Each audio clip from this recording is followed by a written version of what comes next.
Because you have plenty of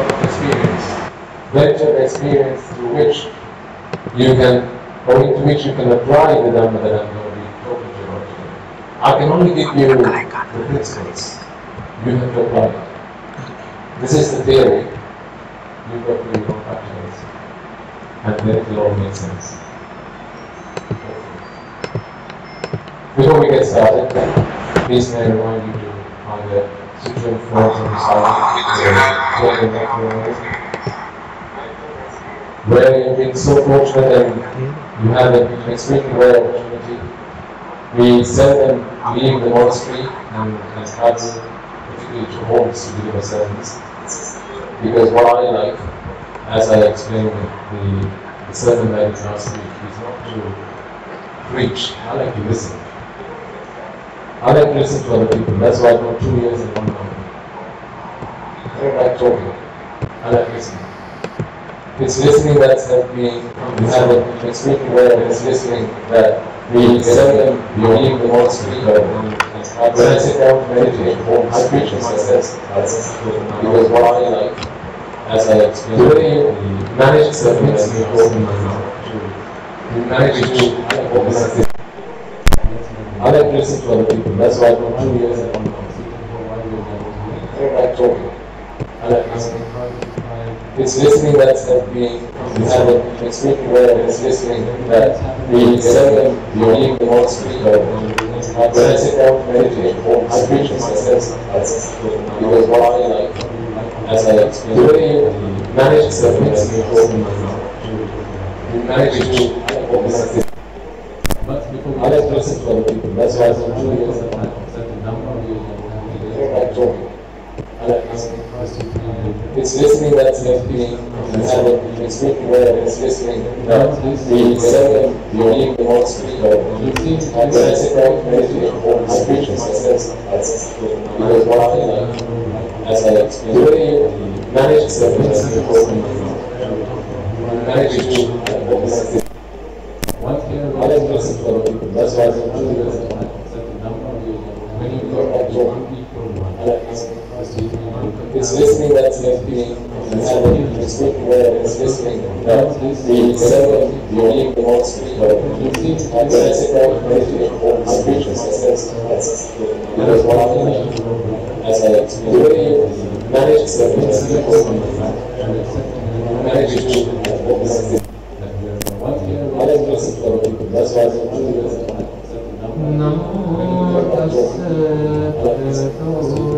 It's listening that's helping. You have a speaking word, it's listening. We seldom leave the monastery. And when I sit down to meditate, I preach and success. Because one thing, as I explained, the way you manage yourself is important. You manage your food. I like to listen to other people. That's why I don't do this.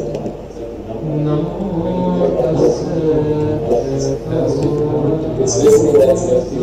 You have a speaking word, it's listening. We seldom leave the monastery. And when I sit down to meditate, I preach and success. Because one thing, as I explained, the way you manage yourself is important. You manage your food. I like to listen to other people. That's why I remember for a moment that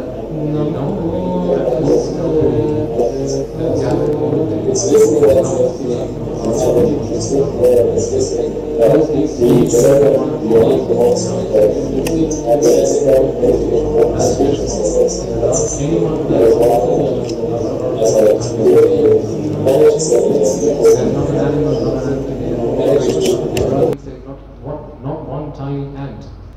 That's not being your mother, your father, your brother, your sister.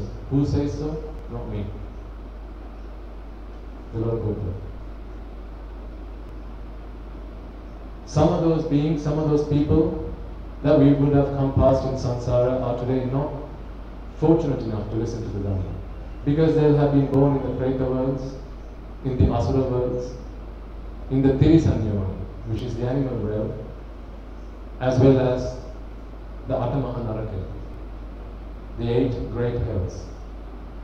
Having been born in the bliss, in the woeful plane, you are deprived of the opportunity to listen to the Dhamma.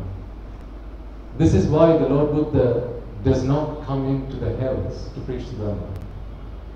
We'll talk about this in a moment. Why is it that the Lord Buddha comes into the human world? Why does he not go into the Deva worlds? Why does he not go into the Pusita world or the Yama heavens? Why does he not go into the Paranimata Vasavarti, which is also a heaven? I mean, he could live quite a comfortable life if he was born there, and yet still preach the Dhamma. But that's not how things work out. The reason that a Buddha comes into the world, we will talk about in a moment. As I said before that, let's invite all those devas and brahmanas, the spirits, demons, and the dead that we will come past in samsara. May they all have this opportunity to come and listen to this sermon. May they all find the supreme bliss of Nibbana. So as I make this invitation, I invite you all to extend this invitation out to all those devas and brahmanas, as well as all your distant relations, your past mothers, fathers, and all those relations you would have come past in samsara. Invite them all to join us to listen to this sermon and to attain the supreme bliss of Nibbana. Samanta Chakravalesu Atcha Gachantu Devata Sadhamam Munirajasansa Sunantu Sakkamokkadam Dhammasavana Kalo Ayam Badhanta Dhammasavana kalo ayam badhanta. Dhammasavana kalo ayam badhanta.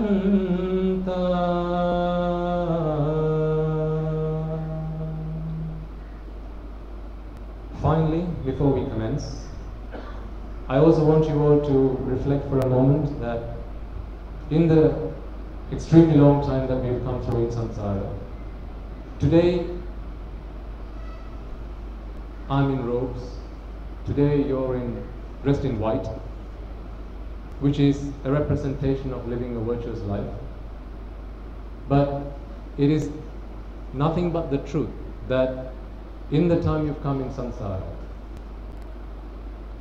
the time that you've been virtuous, the time that you've been generous and kind to other people is like a flash. All the other times you've been unkind, you've been cruel, you've been ungenerous.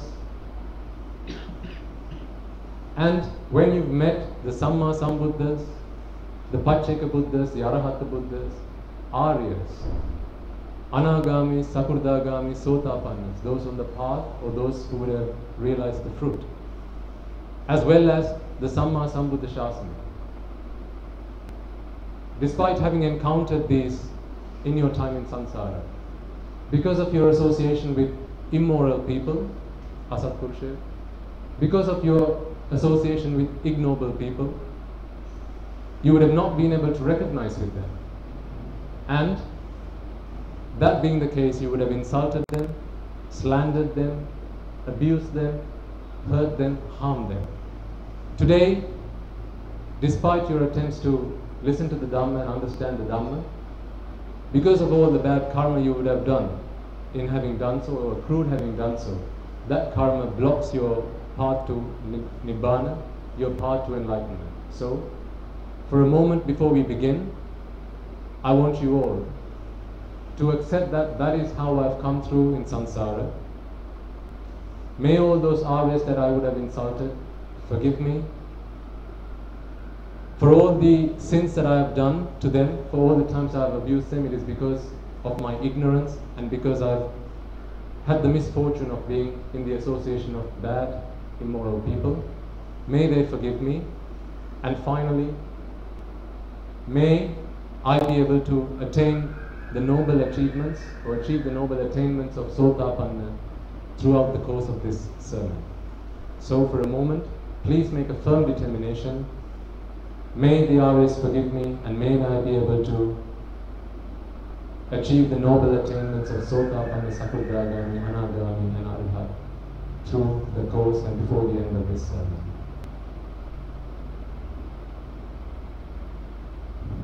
Okay.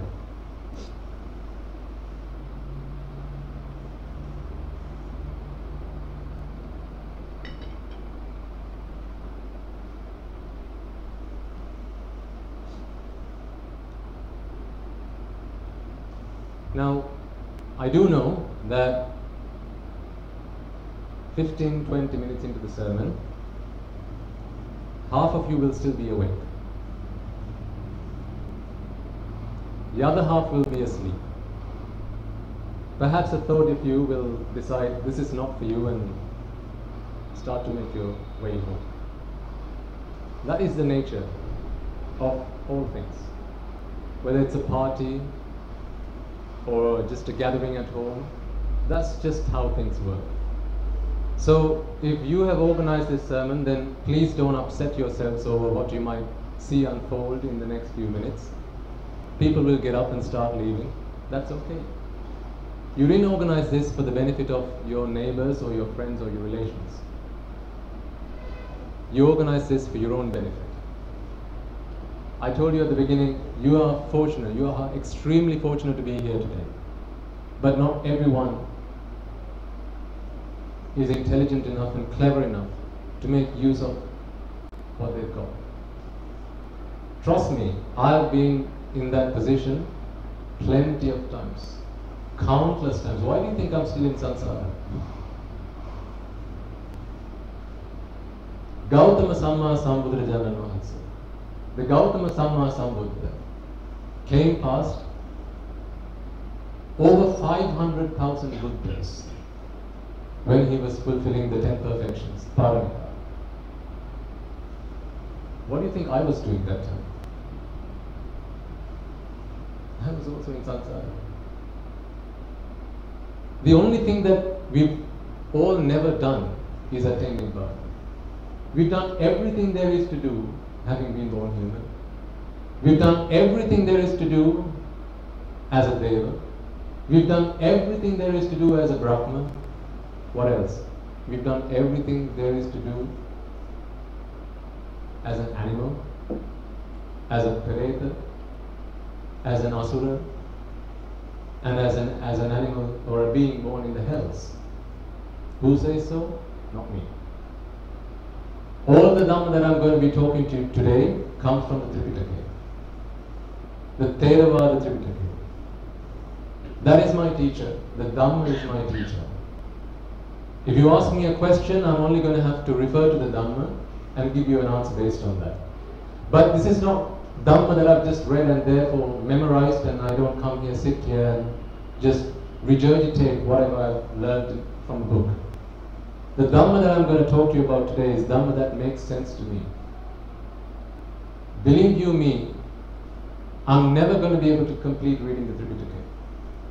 In fact, most of you might not have even seen the Tripitaka. Have you? I bet you've seen the Bible though. I bet you've seen the Holy Quran. When is it time that you're going to be Buddhists?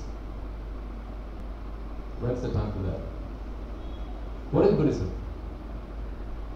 Is it a religion?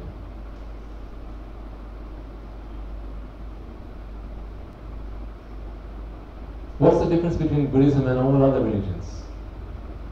What's so wrong about Christianity? Why are you not Catholics? Why are you not Christians? Why are you not Muslims? What's so wrong about it? There's nothing wrong with that. Why are you not Hindus? There's absolutely nothing wrong with those religions. So when I ask you the question, why are you Buddhists? You must be able to give me a fair, reasonable, justifiable answer. Because if you can't, you might as well be Christians.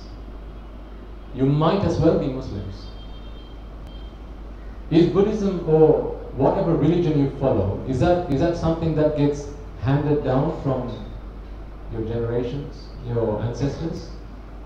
Are you a Buddhist because your mother and father were Buddhists? Is that why you're Buddhist? Are you Buddhist because your grandparents were Buddhists? Are you sure? Why are you Buddhists? Are you Buddhists? How does one know if one's a Buddhist? How do you know if you're a Buddhist? I mean, we've got to start there, surely. This is a sermon being delivered by a Buddhist monk. I mean, for heaven's sake, we've got to know, what is a Buddhist? Are you a Buddhist? We've got to start there. Beg your pardon? Okay.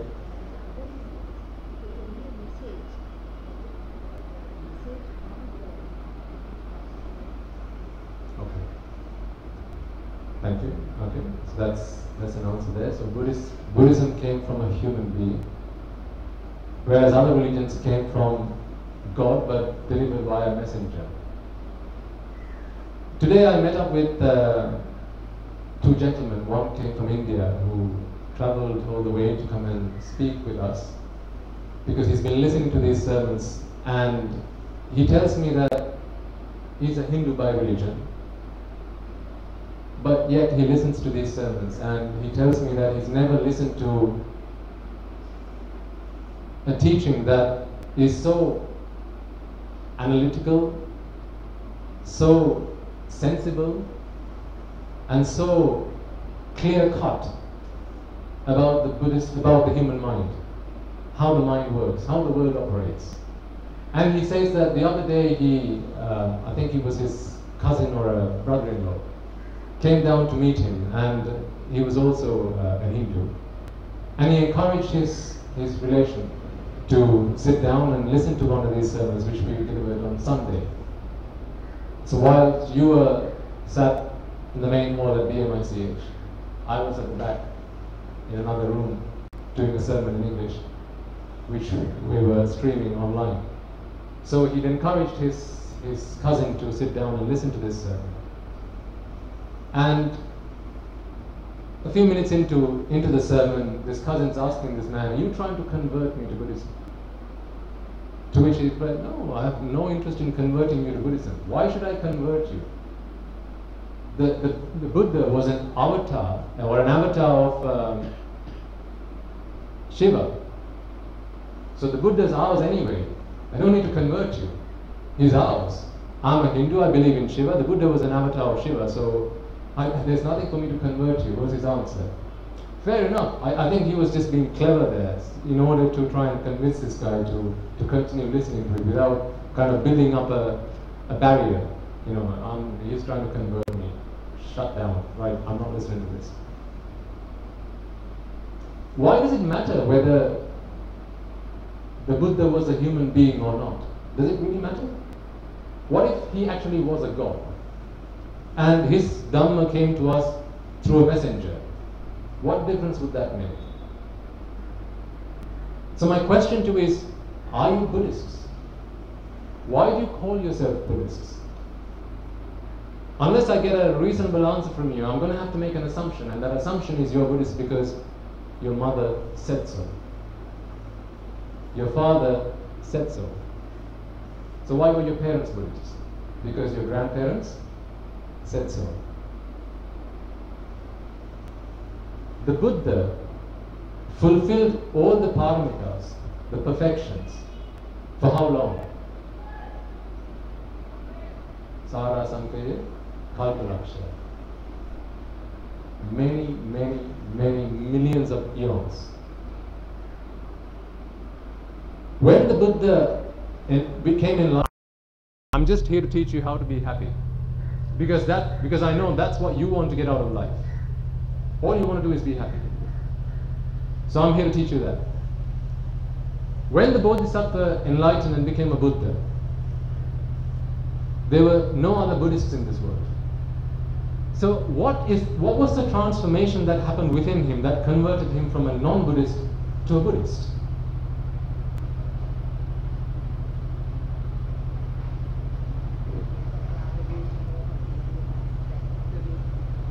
Yes. So it was an understanding. Yes? The transformation happened in his intellect, in the way that he looked at the world, in the way that he understood himself, and in the way that he understood the world. That was what changed. Up until the point of becoming the Buddha, he saw the world as being a treasure trove, just like you all do. This is why you pursue worldly pleasures, which, as I know, I've had the great fortune and the opportunity to discuss on our way here.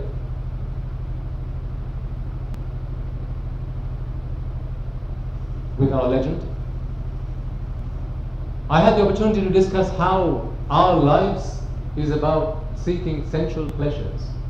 I mean, that's what the Bodhisattva did before he sensual pleasures that he sought happiness. Throughout samsara, he came looking for that. Kin satcha gavesi, kin kusala gavesi. That was what the Bodhisattva was looking for. Remember, the Bodhisattva did not know what a Buddha was. Of course he did. When at the feet of Buddha Deepankara, when he received the Niyata Vivarana, as in the Buddha Deepankara looked into this man's future and proclaimed that one day you are going to be a Samma Sambuddha. Of course he knew what a Buddha was then. But ever since then, he did not have the opportunity to listen to the Dhamma. Why? Because to become a Samma Sambuddha, you have to understand the Dhamma yourself. The Dhamma must be born in your own mind, which is not the case with us. All of us here are also trying to be Buddhas. But what kind of Buddha? Do you want to be Buddha? You sure? Don't you want to be a Buddha? I want to be a Buddha. Not a Samma Sambuddha. No. I'm not prepared. I don't want to be a Pacceka Buddha either. That's going to take an extremely long time as well. All I want to do is to become an Arahant Buddha. A Buddha is someone who has removed, as this lady explained a moment ago, Raga, Dvesha, Moha, Bhavaya, existence. It's this Bhavaya or existence that takes us through in samsara. Now, through the course of this sermon, I'm going to make use of some Sinhala terms and some Pali terms. The reason I'm doing this, and I try and not do this when I usually deliver a sermon in English, for the benefit of our listeners abroad who are not familiar with Sinhala and Pali terms. But of course, the reason we're doing this sermon here and today is for your benefit mainly, right? And if I know that these terms will make sense to you, then I'll freely use them, and hope you'll forgive me for that, you'll excuse me for that. Bhavaya. Bhavaya Uduralada. To uproot existence. There are three types of Buddha. Samma Sambuddhas, Pacceka Buddhas and Arahanta Buddhas. What a pity. What a pity. You could offer him a seat, and yet I could be sat here preaching hours after hours and days after days. He's only going to be doing the same thing. Don't you think you're fortunate? Don't you think you're extremely fortunate? Is that a dog? Is that a dog? It's a human that got it all wrong. That's a human being, one day, that got it all wrong. I'm trying to save you before you get there. The day is going to come when your heart's going to beat for the last time. Anyone here want to challenge that? Is anyone here deathless? Because if you are, what do you think I'm going to do? Get up, offer you my seat, and come and sit where you are, and I'm going to listen to you speak.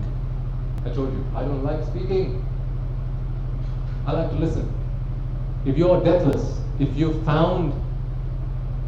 realized Nibbana, somehow, if you've managed to find a way, right, that's it, I'm not going to die this birth, I'll shut up, you can start speaking. So the day is going to come when it's your last day, you're going to be alive. When is that day going to be?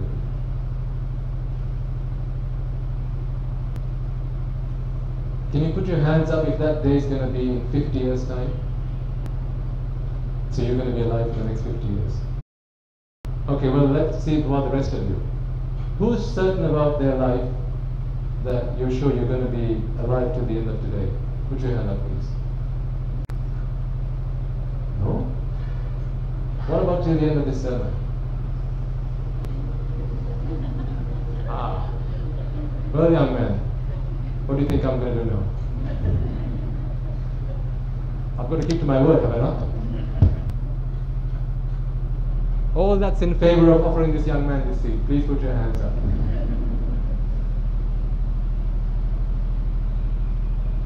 I hope you realize that this thing that we call life, this game that we are playing, that we call life, is all but a game.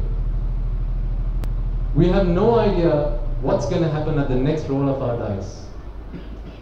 Whether it's going to be a ladder or a snake. We're always hopeful that it's going to be a ladder. But what if it's a snake? And despite the uncertainty, you're willing to play the game. You keep rolling the dice.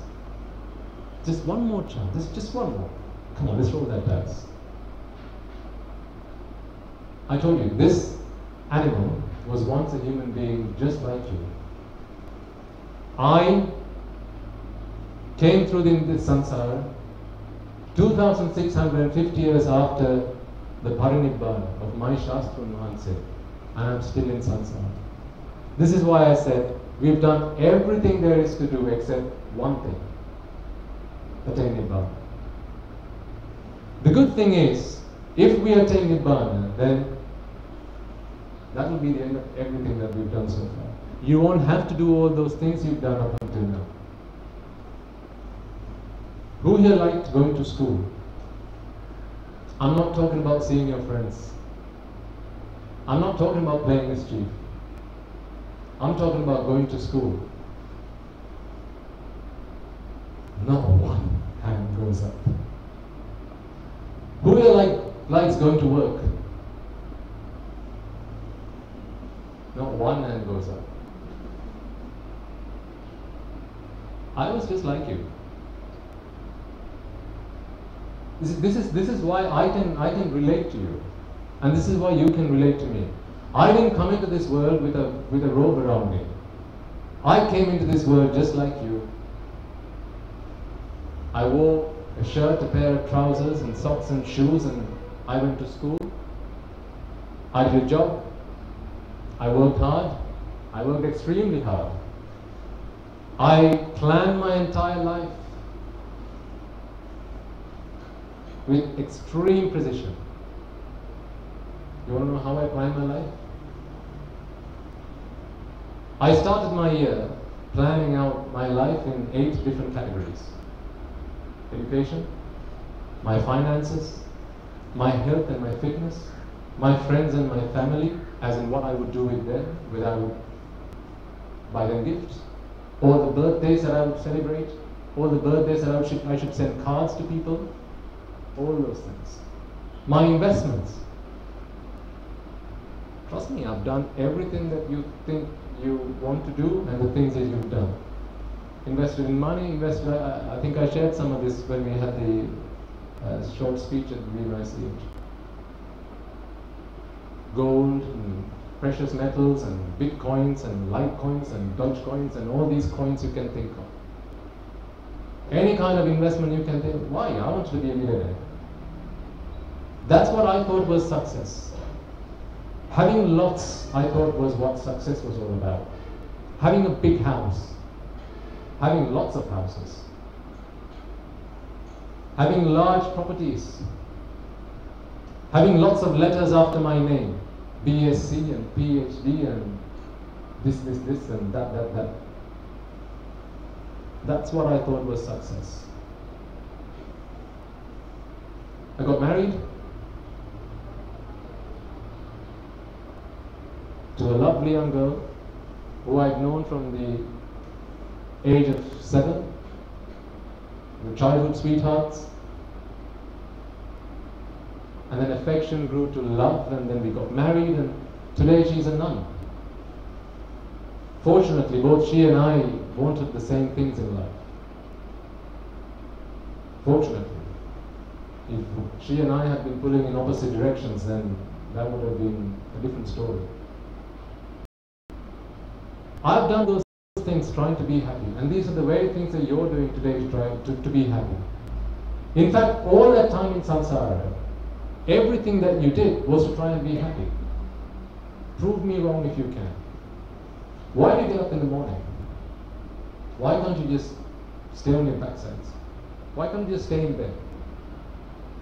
Is that going to make you happy? How do you be happy? What you see, you're playing a game, are you not? This game called life. Who set the rules? Did you set the rules? I mean, if you set the rules, would you decide that to be happy you've got to go to school? Seriously? I mean, who came up with that game? I remember the first day that my mother took me to school. She shoved me into this classroom and shut the door. I felt like I was stuck in a kitchen, in a chicken cage.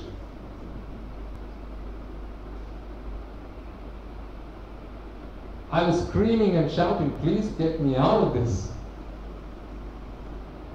It took me about a week to settle down. I did not enjoy going to school. Well, certainly not at that age.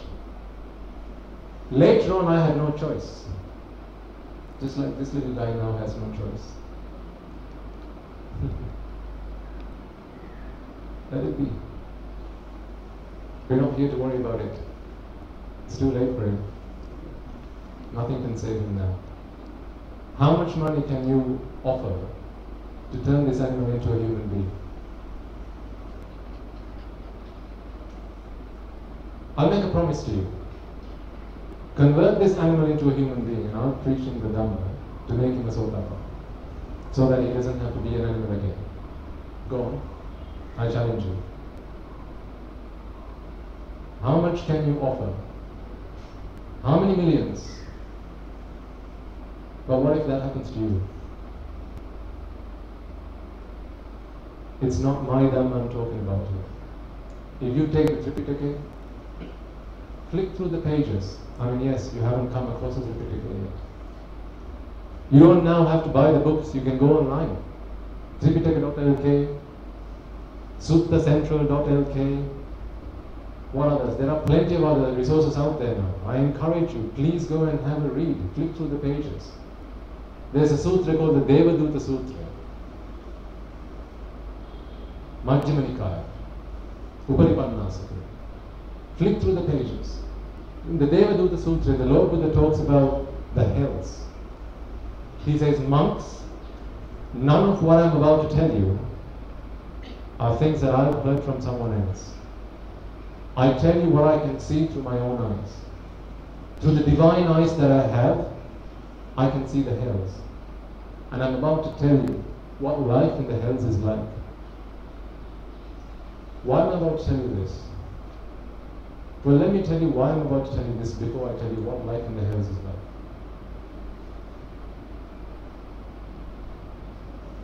You're all hard-working people. You're all intelligent people. You're all clever people. And in the cleverness that you have, the intelligence that you have, you've been looking for happiness. Like I said, everything you do to be happy.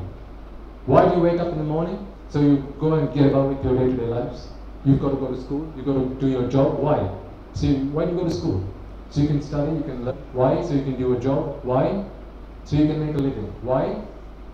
So you can eat and you can sleep and you can have a shelter over your head and put clothes on your body. Do all the things that make you happy, right? So what's the first thing you do when you wake up in the morning? So that's why you wake up in the morning. What do you do after that? Immediately after you wake up in the morning. What do you do then?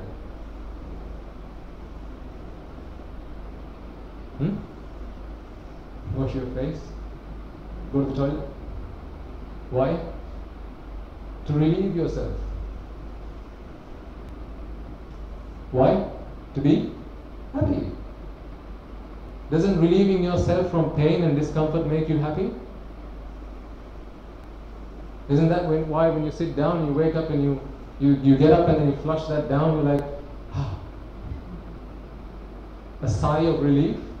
Why? It's to be happy. What happens next? The kettle goes on the fire. Why? You've been snoring like a pig with your mouth wide open. Now your throat's dry, so you need to make yourself a hot cup of tea or a cup of coffee to wake you up. Why? To be happy. What happens next? Rice cooker. The Paripapakari goes on the cooker. What else do you like to eat? Whatever you like to eat goes on the fire next. Why? So you can quench your hunger. Why? So you can be happy. What do you do next? You get ready for school, or you get ready for work. You look at your diary, you check all your engagements, your appointments, and then you go about and do all those things. Why? Because these are the things that the people that you associate, they've set the rules of the game, say you have to do to be happy. On our travel here, I had the opportunity of discussing how throughout his life things have changed. Starting out in a career, and this would be the case with all of you, because I know you're all successful people in whatever avenue of life you've taken, in whatever ventures you've tried your hand at, you're all successful people. At the prime of your success, everyone wants to know you. Everyone wants to be a part of your life. Everyone wants to know, everyone wants to say, I know this guy, I know that guy. But as that prime starts to diminish, when you can no longer make other people happy, that's the key phrase here. When you can no longer give the things that make other people happy, people stop having interest in you. People start losing interest in you. Slowly but gradually, you become a nobody. Few years from now, some of those legendary names that we used to talk about when I was a young boy, people won't even know. Today we talk about the maestro Amaradeva. How many years from now do you think people will still be speaking his name? How many years do you think? Not very many. Times change, people change, and when they can't get what they want from people, when they can't get the things that make them happy, I said, no longer of interest. Everyone's looking for a way to be happy, and it doesn't matter how they get it. If they have to steal it, they'll steal it. If they have to kill to get it, they'll kill to get it. Thank God there are prisons. Thank God there's a judicial system. If not for that, people would do absolutely anything to get the things that make them happy. Well, if that's what you want to do and that's what you're looking for in your lives, to be happy, well, what's wrong with everyone else trying to do that as well? The problem though is, I mean, you're trying to be happy. What do you think I'm trying to do? Am I not trying to be happy? Of course, I'm trying to be happy as well. Just like you, but we're going about in different ways. That's the difference. When I wanted to become a monk, I remember just like today, I went up to my mother. I sat down with her and said, Amma, Mom, I want to be a monk. This was after I had several discussions with her, and we'd come to the point that she agreed that one day it's going to happen, but she hadn't quite agreed with me when that's going to happen. The day when I first told her I want to be a monk, oh, that was a war and a half, but I'll tell you about that a bit later. But this time when we were about to discuss when this was going to happen, the question she asked me is, why are you in such a rush? What's all the rush about? I mean, to be fair, she had a point. From a very worldly perspective, she had a point. How come? Well, she asked me a question. I mean, what is it that you don't have? You've got money, you've got property, you've got a beautiful, loving wife, you've got health, you've got youth. What's the problem? Why are you lacking so much that you want to go become a monk? I mean, that day I realized what a sorry state the Buddha Shasana has become today. In the time of the Buddha, who do you think went and became monks? Homeless people? People who didn't have anything? Kings, ministers, emperors. These were the people that went and ordained in the Buddha Shasana.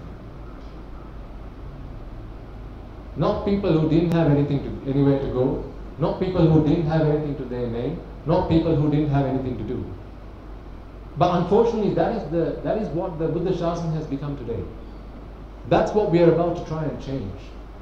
Look at all the people in robes today, including this nun here, and these monks here. Do we look like people who lost out in life? Do we look like people who've got nothing to do, nothing better to do? Am I homeless? Do you think she's homeless?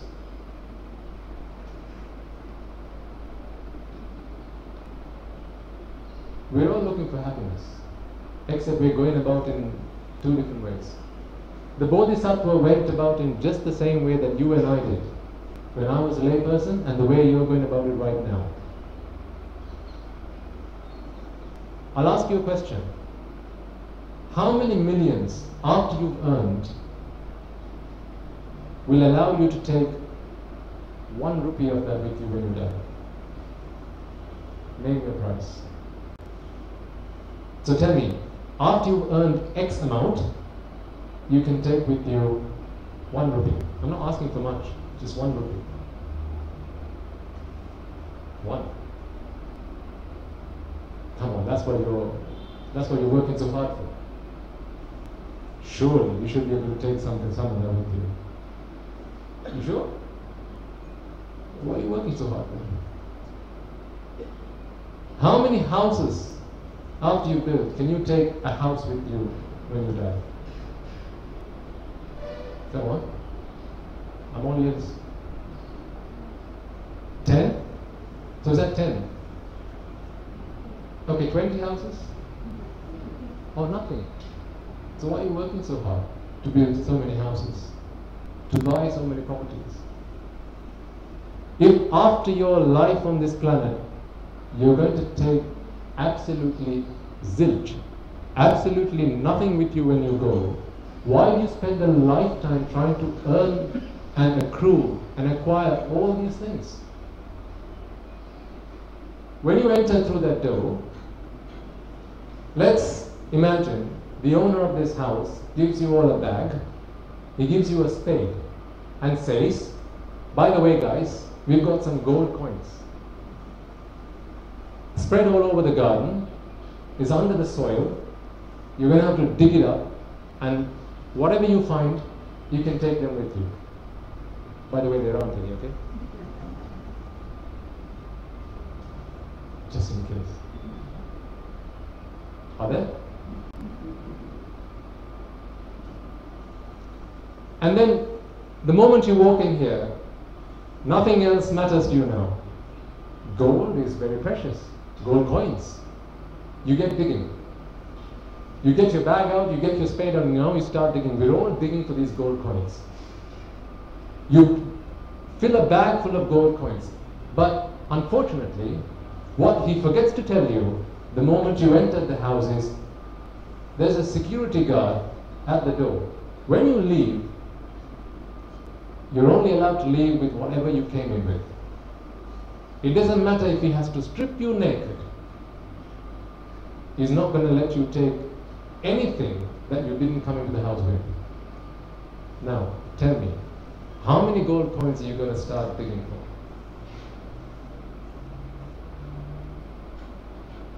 How many bagfuls are you interested in digging up? How many hours will you labor? How many years will you, you can spend as much time as you like here. 10 years, 20, 30, 40. Spend as much time as you like digging up these gold coins. But when you leave with just what you came in here with. How many hours are you going to toil? None. So why are you working so hard? If you're not going to take with you anything you came into this world with, if you're not going to take any of the cars you came into this world with, if you're not going to take with you any of your cars, or your houses, or your properties, or your land, your cattle, your kids. My grandmother, she had 11 kids. 11.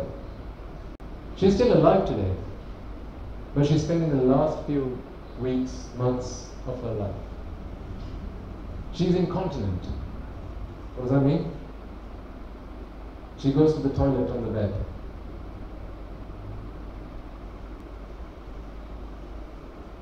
When she goes to the toilet on the bed, she has to wait for someone to come and clean her up.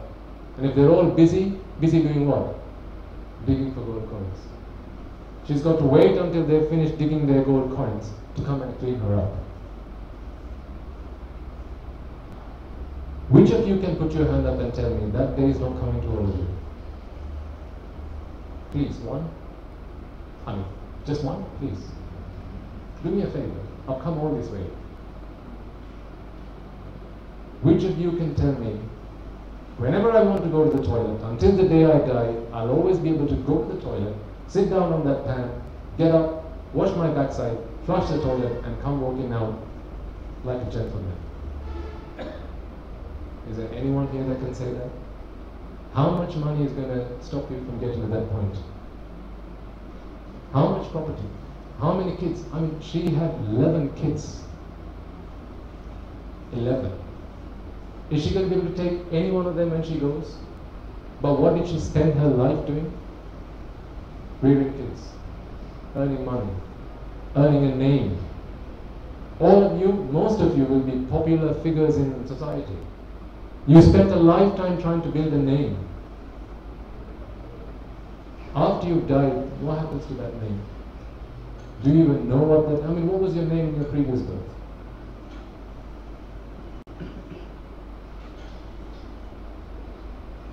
Who knows? What did Hitler try his lifetime doing? Standing up for a cause that he thought was right? That was genocide, yes. But he thought he was building a name for himself. If you were Hitler in your previous birth, you're born today, and you curse at the sound of his name, who are you cursing now? You in your previous birth. You can't take anything with you when you leave, except for the good and bad that you've done. The good karmas you've done, the bad karmas you've done, you take with you. And absolutely nothing else. So why are you struggling so hard to earn stuff, to acquire stuff, to accrue stuff that you're not going to take with you?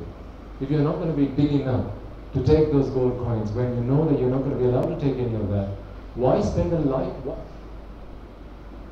You told me a moment ago, you realize how extremely precious your life is. Do you know that for every moment that you're alive, you toiled, you suffered an eon in samsara? For every moment that you're alive, every second that passes by is so precious. Why? Because you're a human being. You can decide good from bad. You can decide which path you want to take your lifetime. These moments are what you need to become a Sotapan. These moments are what you need to attain enlightenment. Precious moments. When you die, what's going to happen then? Let me tell you a story that a fellow monk related to me. This happened about 3 months ago. He approached me and he said, Swami Mahansa, it was only a month ago that my mother passed away. So this is another monk telling me his story. And a month after my mother passes away, I decided it's time to be a monk. And he came and ordained with us with his own son. So they brought that up at our monastery. The son's 11 years old and the father.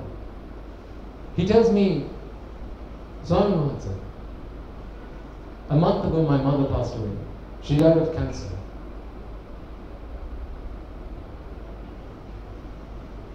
She was at the cancer hospital in Maharagama when she passed away.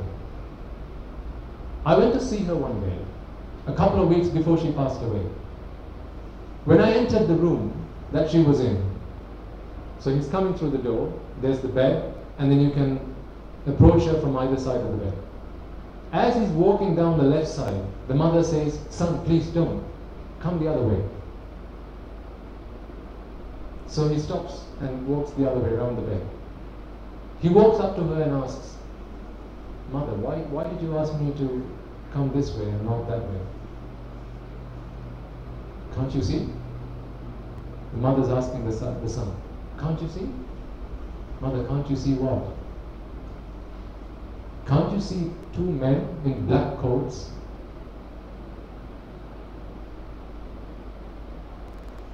Lifting this man up with his arms and pushing him down this cauldron of fire,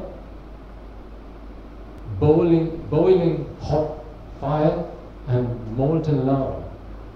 Can't you see? This is the son relating what happened to his mother with me.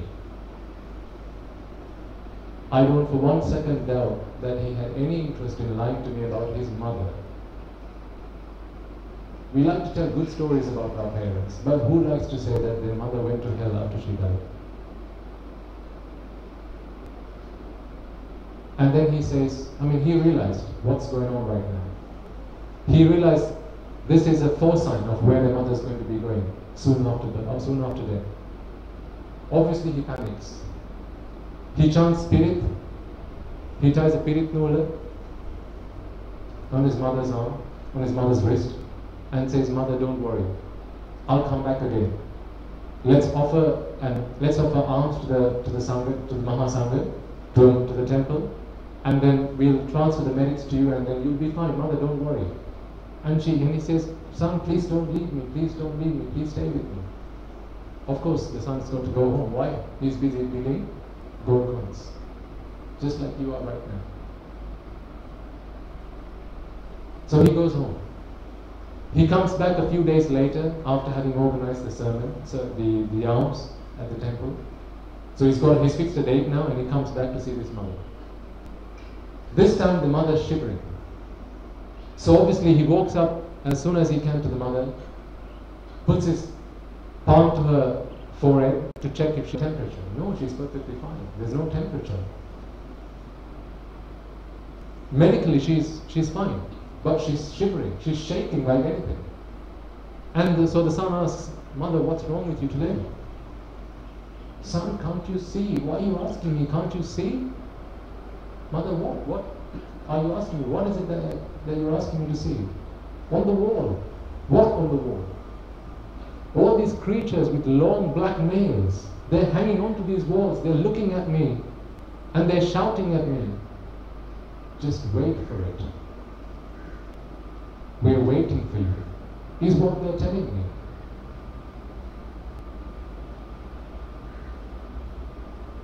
This is a mother, or this is a son telling me about what happened to his mother, with tears in his eyes. And then the son says, "Mother, don't worry, these are just, obviously he knows what's going to happen, but he doesn't want to upset the mother. So he says, "Son, mother, don't worry, just forget about them." "Son, I can't forget about them, they're everywhere. They're next to the bed. The toilet is full of them. The toilet pan, they're coming out of the toilet pan. Can't you feel the stink? Please, can you take them away? I can't be here anymore." I repeat, this is a son telling me about what happened to his mother.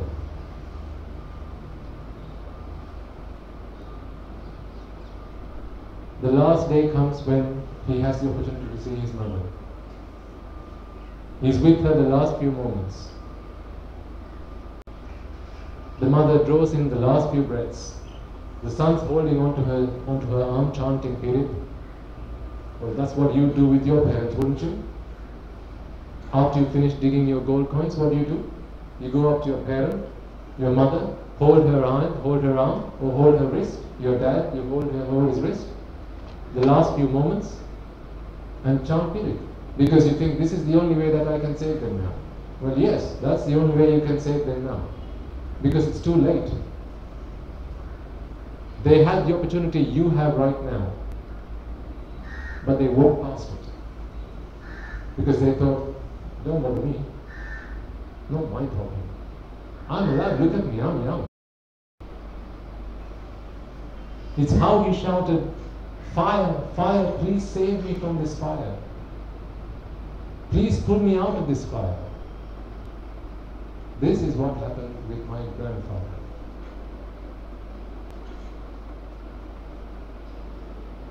Why do you think I'm here today? Is it because I've got nothing better to do?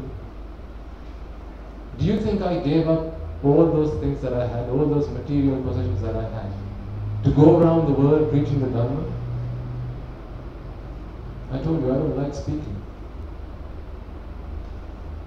Do you think it was a pleasurable experience for me to come all the way from the monastery down here, travel several hours in traffic? My favorite pastime is saying nothing. Is preaching the Dhamma to myself. That's what I do when I close my eyes. I look at my life, I look at samsara, the journey that I've come on, and I teach myself a lesson. 3 months ago, when my father came to see me, when he came down from the UK on holiday, he approached me and after having spoken with me, it was time for my mother and father to leave. So he gets down on his knees to worship. Having worshipped for a moment, he tries to get up. And I'm looking at him, I'm staring at him, he's trying to get up, but he can't get up. I keep looking at him, and now I can see teardrops falling onto the ground. I try to ask myself, why is he in this state? Then I remember, he's got arthritis, pain in all his joints, injections keep him going. My father was quiet, he didn't say a word, but he was teaching me a lesson. When I saw him in that state, that brought a tear to my eye. Not because I felt sorry for him. I felt sorry for myself. My father was teaching me a lesson. If you don't complete your journey, if you want to keep going round and round in samsara, be prepared.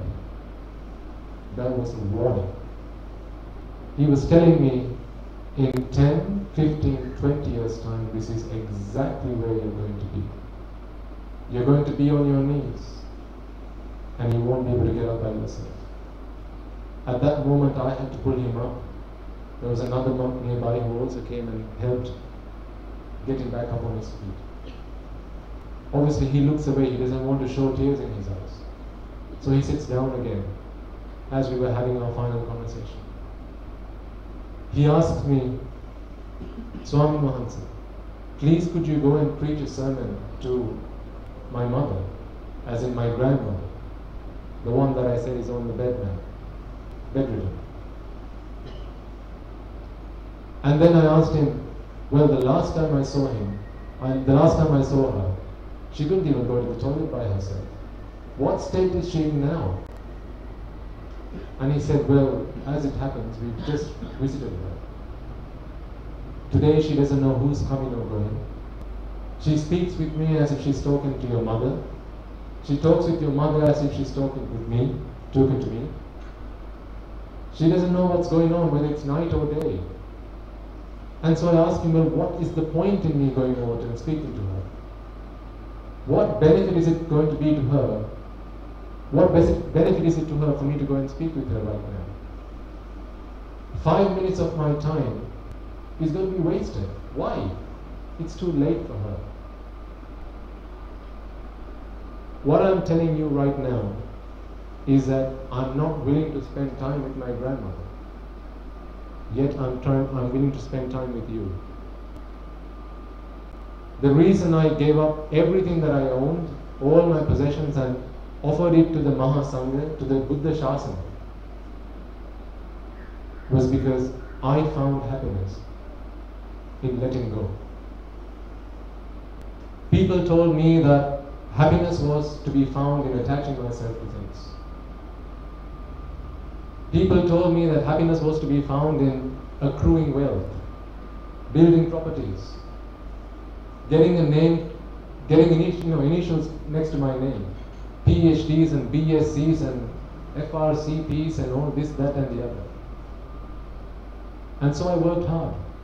I worked extremely hard. I told you how I planned my life.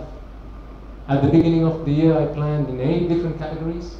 And then every month I had 6 monthly goals, 3 monthly goals, and monthly goals. At the end of every 6 months, I would check where I was against my goals. At the end of every 3 months, I would fine-tune my goals. My monthly goals were what was driving me. And then I had a diary, a weekly plan. On this diary, I'd write down every single thing I would have to do that week. I didn't stop there. I marked them. A's, B's, C's, and D's. I had A1s and A2s and A3s and B1s, B2s, B3s. I didn't go to an A2 until I had completed A1. It was with such precision I planned my life. It got me very far. If you want to be successful in life, well, I can teach you that as well. But that's not what I'm here to teach you today. I don't need to teach you how to be successful in life. particularly not to this audience. You all found success, worldly success. And yet, I dare, you are not happy yet. How do I know? Why did you organize this sermon today? If you're entirely happy with your lives, why do you need this sermon? Why can't you just be at home, doing nothing? What do you think I enjoy doing? Be at the monastery, doing absolutely nothing. That's what you see me doing, absolutely nothing. But inside my mind, I'm fighting a war.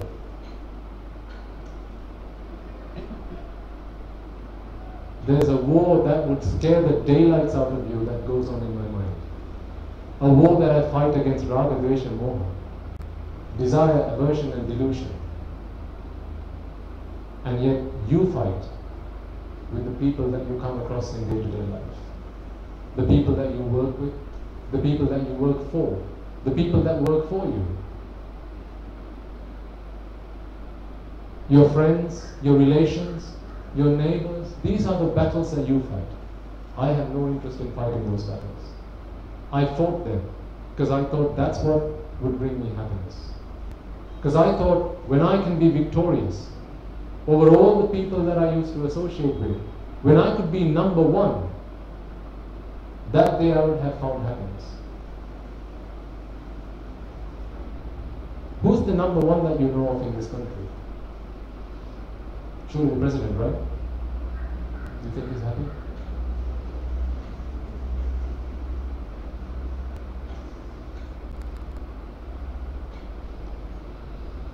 Who's the number one in this world? Well, conventionally, who came after Barack Obama? I haven't kept up with news. What's his name now? What's his name? Donald Trump. You think he's happy?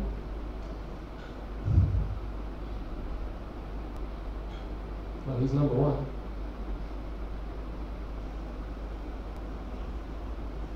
How much money can make you happy? How much wealth can actually make you happy?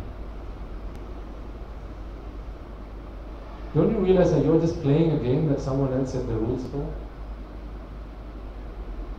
If you're the only living person left on this planet, imagine for a moment, everyone else is dead, you're the only living person on this planet. How much money is going to make you happy? What is going to be the worth? What's going to be the value of the money that you have in your pocket?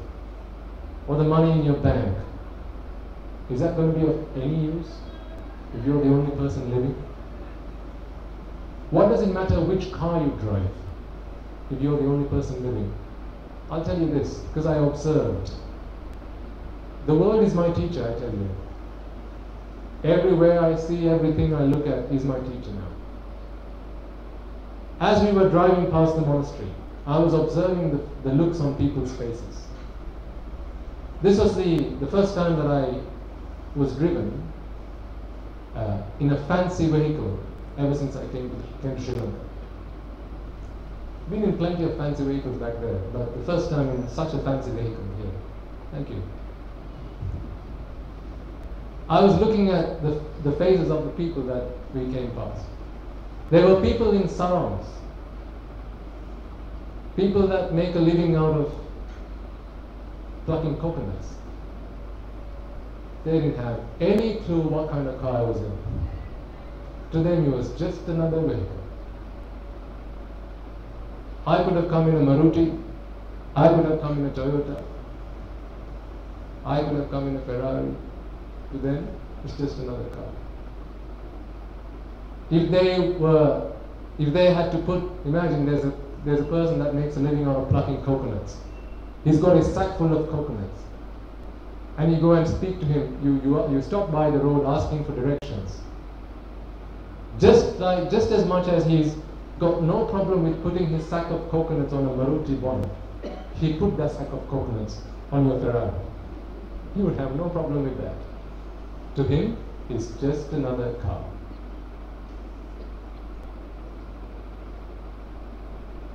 Do you realize then that The things that you hold dear, the things that you price and value so much are all so subjective.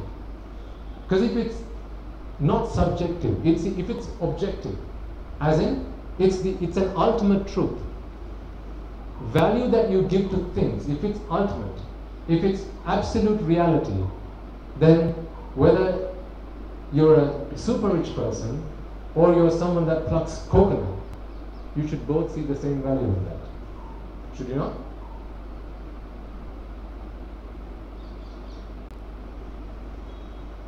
If you drove the same car in Dubai, no one would look at you. It's just another car. Why is it so precious here then? This is what people put into your head.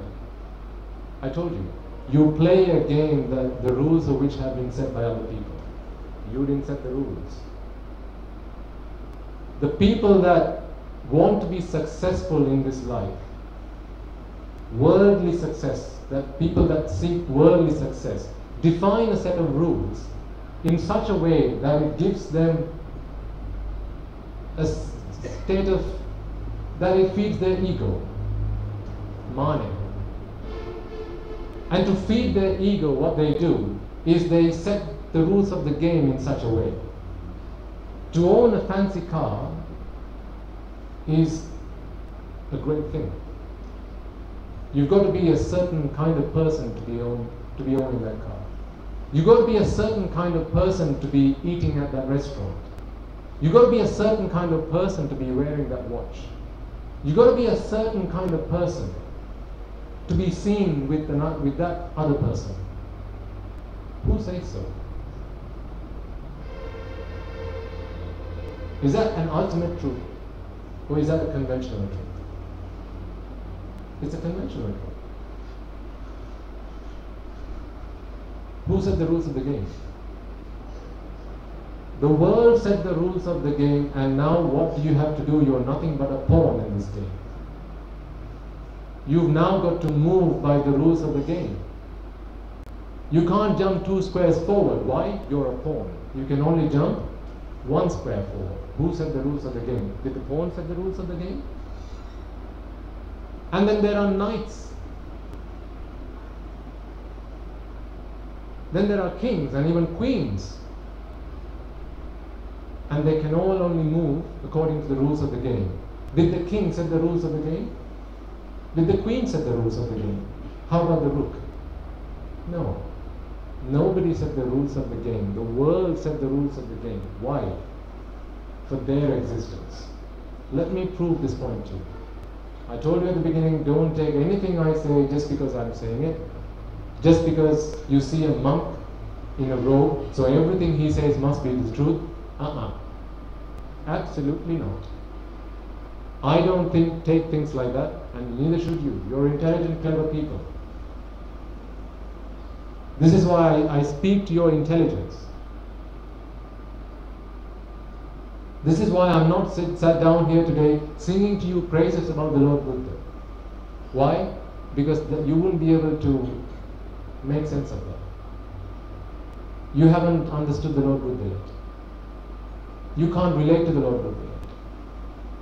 I could start speaking to you about the elder Sariputta, the most venerable Sariputta. How many of you can relate to the most venerable Sariputta? How many of you can tell me 10 of his great qualities? 10? Not anymore. Here's a person with infinitely great qualities. Give me 10. How many of you here can tell me about the most gracious Mahakashapa Maharahatan Mahansa? Give me 2. This is why I'm not sat here talking to you about Sariputta, Mokkala, or Mahakashapa Maharahatan Mahansa. I can only appeal to your intelligence, your experiences. This is why I'm giving you stuff for you to think about. Apply to your own life and see how this makes sense to you. So think.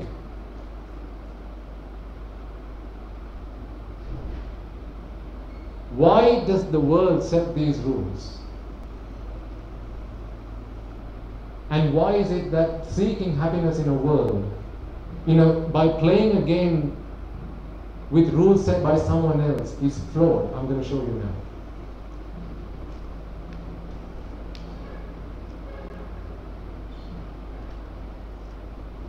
How often do you go out and eat at a restaurant? Once a week? Once a fortnight? About that? Why do you go and eat at a restaurant? What's so wrong with rice and coconut sambar? I'm quite happy with that. What do you need food for? Hunger? Don't lie. Please don't lie. If the only reason you take food is to quench your hunger, you'll be absolutely happy with but then put something. Every day, all 3 meals. I mean, yes, of course you need your nutrients and all that, right? I get that. I'm not stupid. And neither are you. If I gave you a packet that had all the right nutrients, in all the right compositions, and said, eat this, and you'd be completely fit, all the nutrients you need, all day, every day, just eat this pack. Would you be happy with that? It tastes very bland, by the way. No, it doesn't taste of sausage pizza or tandoori chicken. No. It's bland, but it's got all the nutrients you need. Think about those food packs they used to give to persons in the army forces when they go on,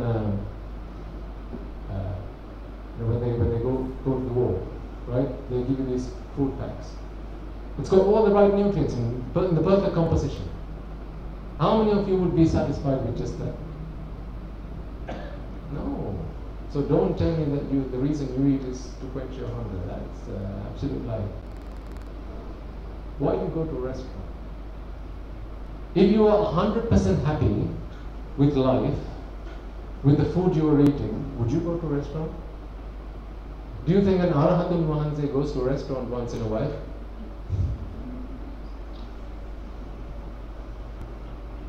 Which Arahatul Mahanse went to a restaurant the last time you saw one? Do you think an Arahatul Mahanse goes on holiday once in a while? Goes to Singapore? Have you heard of Arahant Airlines? No, there isn't one. Why not? Because an Arahant doesn't need to travel.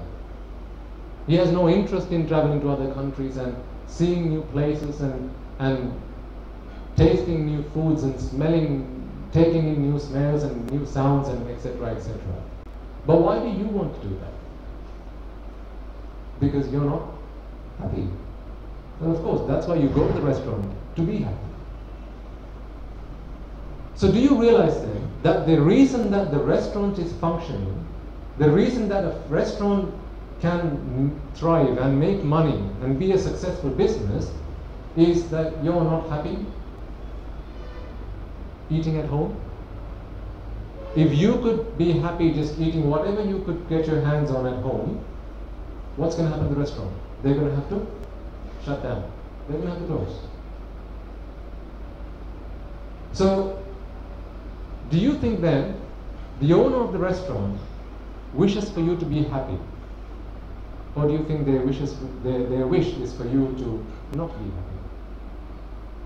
If you were happy, would you go to the restaurant? If you were satisfied, if you were fulfilled, would you go to the restaurant? No, you just eat whatever you could get your hands on. So why do you go to the restaurant? You want to be happy. Why? Because you're not happy right now. Let me give you another example and I'll come back to this. We all go and meet this person and we ask him, what do you want to be? He says, I want to be a millionaire. We say, great, I'll come back and see you in a year's time and we'll check progress. So we go back in a year's time and we ask him, how are you doing now with your goal of wanting to be a millionaire? He says, well, I've earned myself 50,000 pounds, dollars, whatever you fancy. 50,000 pounds. What do you want to be then? I want to be a millionaire. Okay, great. I'll come back in another year. You go back in another year. We go back and check progress. And we ask him, how are you doing on that, your ambition of wanting to be a millionaire? Well, I've earned myself 500,000 pounds now, I'm not a millionaire yet. So what do you want to be now? I want to be a millionaire, right? This is their ambition. They want to be a millionaire. That's why they're working hard. They're starting up new businesses. They're saving money. They're investing money, investing in this, that, and the other, so they can be a millionaire. We go 6 months later, and you ask him, what do you want to be now, and how are you doing on that journey? Well, guess what? I've now earned myself £999,000. I just need this just a little bit more. And you ask him, so what do you want to be? What does he say? I want to be a millionaire.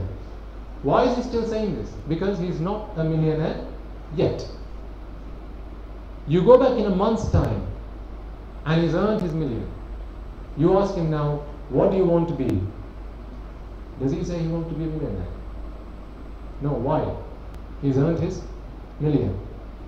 Tell me then, why do you want to be happy?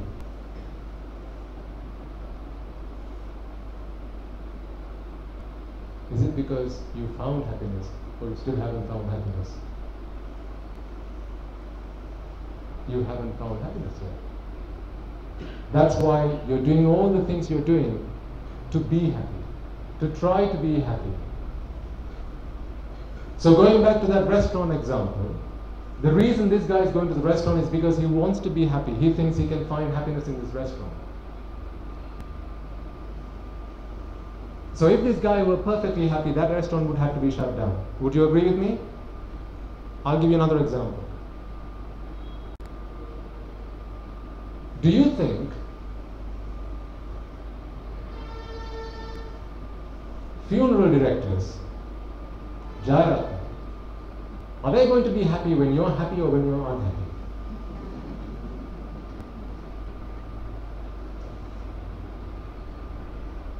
When your family is in mourning, what do you think they're doing? They're partying. Yay, another one. And when you're partying, what do you think they're doing? No business to do. I tell you, everyone out there in the world is just the same. It's because you can't be satisfied with the slippers that you have on your foot that the people that manufacture shoes make a living out of you. It's because you can't be happy with just wearing one set of clothes like I do that people make a living out of you. You've got one sari to go on a wedding, you've got one sari to go to your birthday parties, you've got one sari to go to this party and to that party. Can you wear the same sari to a second party? No. Of course not. Why? Because your friend's going to turn up. And what are they going to say? Can't you afford another sari? That's not going to look good, is it? Now you're playing the rules of whose game? Do you not realize you're just a pawn stuck in this game? Do you not realize you're just a puppet? Someone else is just saying, hey, lift your arm up. Okay, which arm? This one. Okay. Lift the other arm up. Okay. Someone else is calling the shots. You're like, whatever you say, sir. Yes, sir. No, sir. 3 bags full, sir. This is your life. All the things you've done from the moment. I mean, tell me, how many of you, when you came into this world, said, I want to go to school, then I want to have a good education, go to a university degree, then I want to get married, then I want to get a job, I want to have kids. How many of you came into this world, when you came out of your mother's womb, said, this is what I want to do? How many of you? Did any of you come out saying those things? No. So who said this is what you have to do to be successful? The world. Why? Because that's how they make a living. If you stop dying, Jakarta will have to close. If you are going to be 100% happy, restaurants are going to have to close. If you are all the people living in this town, let's imagine you are all the people living in this town, and at the end of this sermon you all decide, why am I playing someone else's game? I just want to be happy. So I'm going to be satisfied with what I have. I'm fulfilled with what I have. what do you think is going to happen to all the shops that are around you? They're all going to have to shut down. Why? You're going to be happy with just 2 sets of clothes. One's in the washing, one's on you. When that finishes washing, that goes in the cloth line. And when you're wearing that, this goes in the washing. How do you think I live? I've got 2 sets of robes. The other's on the cloth line. That's why I'm wearing this.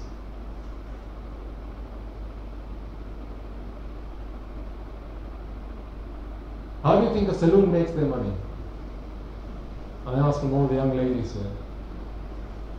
Don't worry, you're all young ladies. Okay, all ladies. Let's not upset anybody. How does a saloon make their money? Well, you want to get all types of haircuts.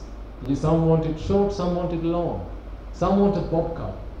And whatever other cuts you know, I can't remember those names now because those words are not in my vocabulary anymore, unfortunately. How much money do you think a saloon can make out of this nun here? Do you think a saloon owner can make a living out of her? Who do they make a living out of? Us. You. Your existence has become the source of someone else's living. Because everything you do is nothing other than providing the means for someone else to make a living. To me, that feels like an animal. By the way, I'm not saying you're animals. You're all intelligent, clever human beings. But what I'm saying is, to me, it feels like a helpless deer or a helpless rabbit in the thick of the forest, just waiting for a predator to come and snatch it, to kill it, to feast on it. Because as far as the predator is concerned, the purpose of this animal's existence is to be food for me. Now, who said that these were the rules of the game that you had to play? That was the world. You've come into this world, now you have no choice, my dear friends. You have no choice. If your child came up to you and said, "Mother, I want to be happy. Going to school does not make me happy. Buying a house, getting a loan, buying a car, taking it to the garage does not make me happy. Happiness for me is in letting go." How many of you can say, "Okay"? I'm not talking about a child coming up and saying, "I want to get ordained." I'm just saying a child says, "I don't want to go to school." Okay, let's stop at that. I don't want to go to school. How many of you can say, "Okay"? Can you? No, you can't. Why? Because now you're stuck. You've come into this world and now you have to make a living in this world. You have to go to school. You have to do a job. You have to make a living. I'm trying to show you the problem here, not necessarily giving you the answer yet. I'm trying to show you the problem because there's no point in me giving you the answer. How do I know this? You've been listening to Dharma sermons even before I was born. Would you agree? Most people here would have been listening to Dharma sermons all life long, even before I was born. And in all these sermons they told you to do what? Let go. Attachment is what brings suffering, right? So let go. How many of you managed to let go? If your child woke up to you today and said, "Mother, I want to be a monk, I want to be a nun, may I have your permission please?" Genuinely and honestly, how many of you can say, "Okay, off you go. Well done. Well done." Most parents would struggle. Because all this time, what's been happening is, you've been getting the answer, but not the question. Not the problem. If I gave you a sheet of paper on which I have written 3 numbers, 3, 6 and 9, and I ask you, does any one of these numbers look particularly interesting? You're probably going to say no.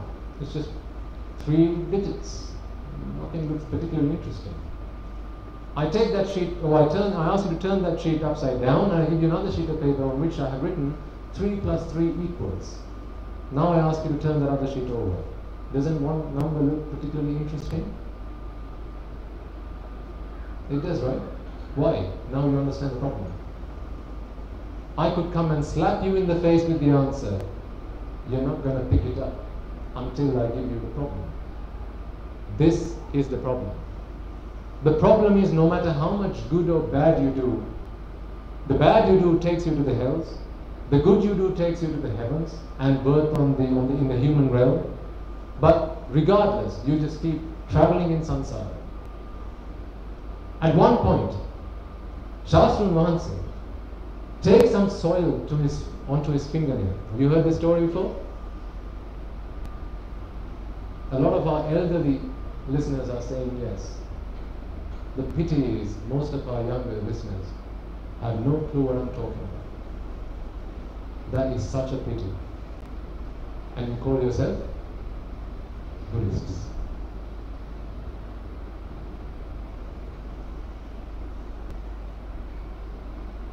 He picks up some soil onto his fingernail, onto his thumbnail.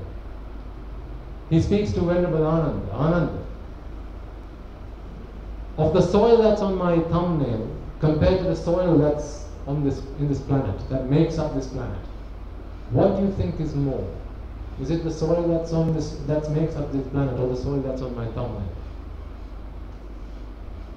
Venerable Ananda is baffled. I mean, is that a question even worth asking?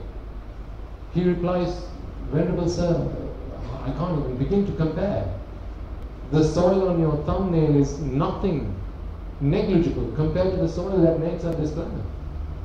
He says, well, Ananda, of all the beings that go through in this samsara, that travel in samsara, only this much are born in the blissful plane. What's the blissful plane? Sugatiya.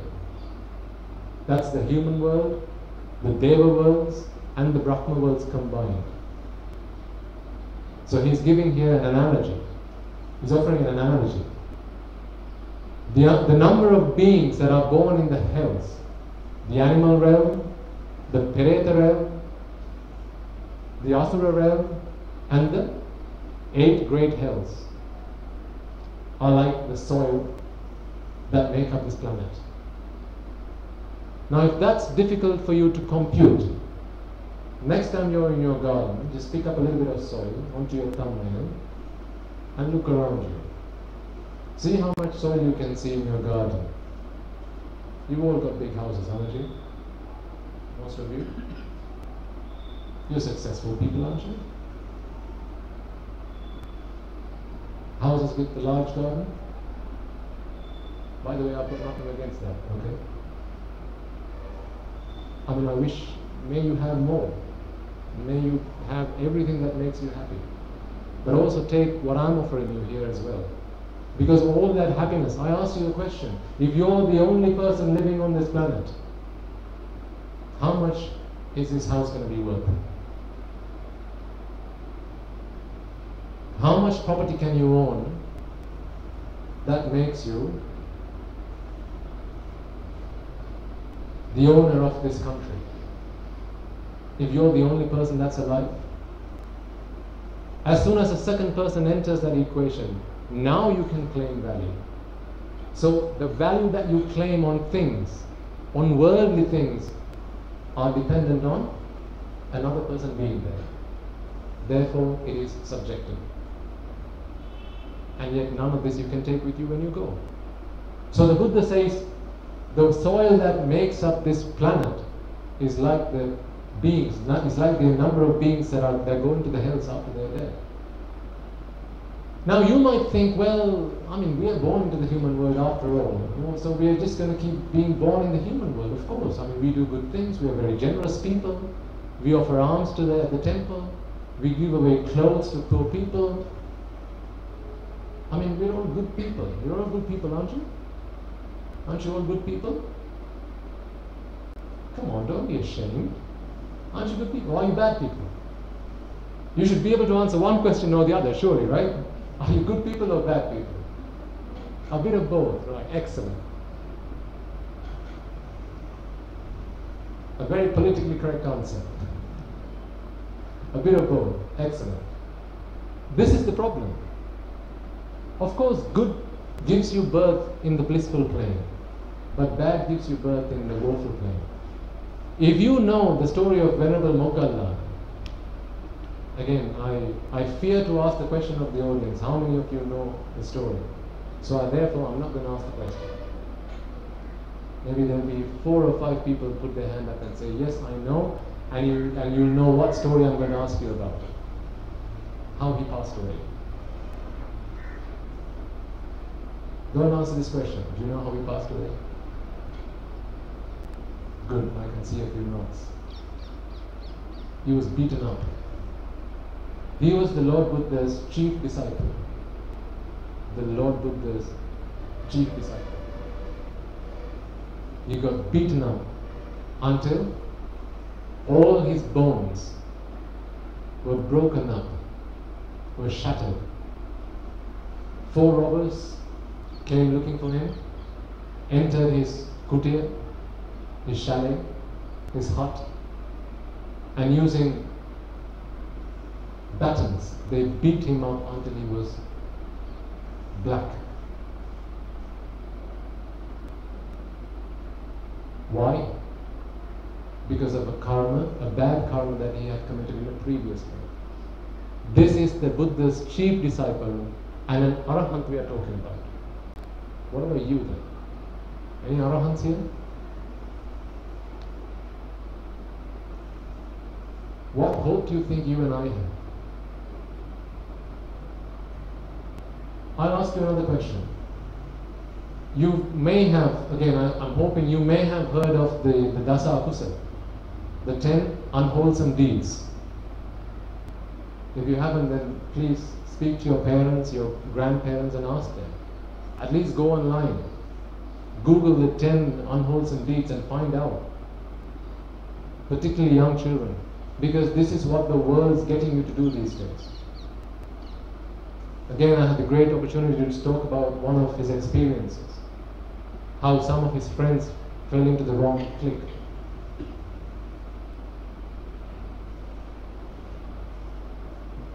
Parents, this is the world that your kids live in these days. A young monk ordained at our monastery recently opened up with me. He spoke to me and said, Swami Mahansa, can I tell you about a time when I was at school? He was in grade 9 when he left school. And he said to me, when I was at school, and this is not, a school in the shacks.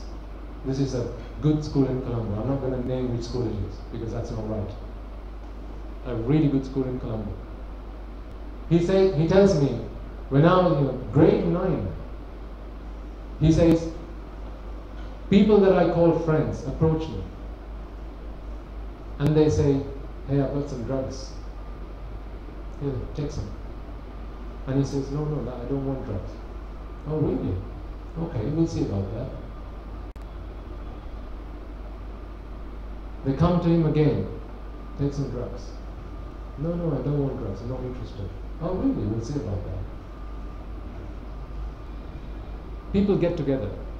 Now they start to threaten him. You're going to do drugs or not? You're going to do this the good way, the easy way, or the hard way, Julian? They hold him against a wall and they threaten him. He named 10 different drugs that he was offered. I can't even remember those names because that was the first time I'd heard some of those names. I can't imagine how lucky I was to not have fallen into that kind of experience at school. What do you think your kids are experiencing in school these days? Do you think your kids are safe at school? Do you think all the friends that your children associate at school are really nice people? They only talk to them in nice words, in good words, and they ask each other, do you think that's what they talk with each other about? Did you worship your parents before you left school today? Is that what you think your kids talk about at school? When they see a teacher, Back in my days when I was at school, we respected our teachers like they were gods. How do you think kids at school talk about teachers these days? There's only one thing in the back of their minds, and you know what that is. I don't need to tell you. Because you live in this world. I've taken a step back. The world has moved on since I became a monk. Not the good way. That's the kind of schools, that's the kind of world that you want to bring up your kids. All the forces are against you. Why? Because that's how the world makes a living. By scavenging your world. It doesn't matter if they have to kill you. It doesn't matter whether they have to rob you. It doesn't matter whether they have to lie to you. If you've lived a life until your middle ages, you will know all of this. I mean, you've lived life, haven't you? You've come across so many different experiences. How did the world treat you up until now? Were they always kind to you? Kids, look at your parents. They're nodding their heads, not this way, that way. This is the world in which you are trying to find happiness. Venerable Moggallana was beaten to death. That is an arahant we are talking about. So what about, and he didn't commit any bad deeds in that birth. All he did was good. So what about the bad deeds you've done in your previous births? Do you think they're not going to ripe and give you the fruit? As in come and give you vipaka? I told you at the beginning why a Buddha comes into the human world. We approach this. And I told you, I'll tell you later. The reason that a Buddha comes into the human world is because the human world is the last opportunity that we all have to understand the Dhamma and to become a Sotapanna. Let me take a sidetrack. What is a Sotapanna? Can you all become Sotapannas?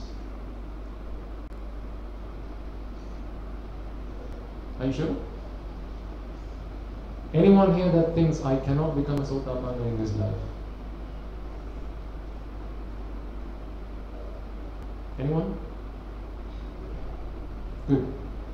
I'm glad that none of you raised your arm. Because what most people will tell you is that you cannot become a Sotapanna in this life. And that is absolutely bull. I'll not say the other half of it.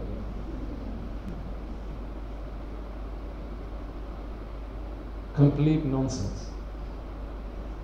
Just because someone can't do it, what do they say? They go around telling you, you can't do it either. You're all successful people. In coming to where you are today, how many people told you you cannot do what you're hoping to do? How many people pulled at your leg saying, no, what you're trying to do, you can never become that. You can never become successful. You can never become a millionaire. How many people told you that? When they can't do that, what do people say? You can't do it either. You most certainly can become a Sotapanna in this birth. For as long as you have the Buddha's Dhamma, the Dhamma that teaches you that everything that you attach to only brings you suffering. The Dhamma that teaches you anicca, dukkha, anatta. That everything in this world is preconditioned. Not predetermined, preconditioned.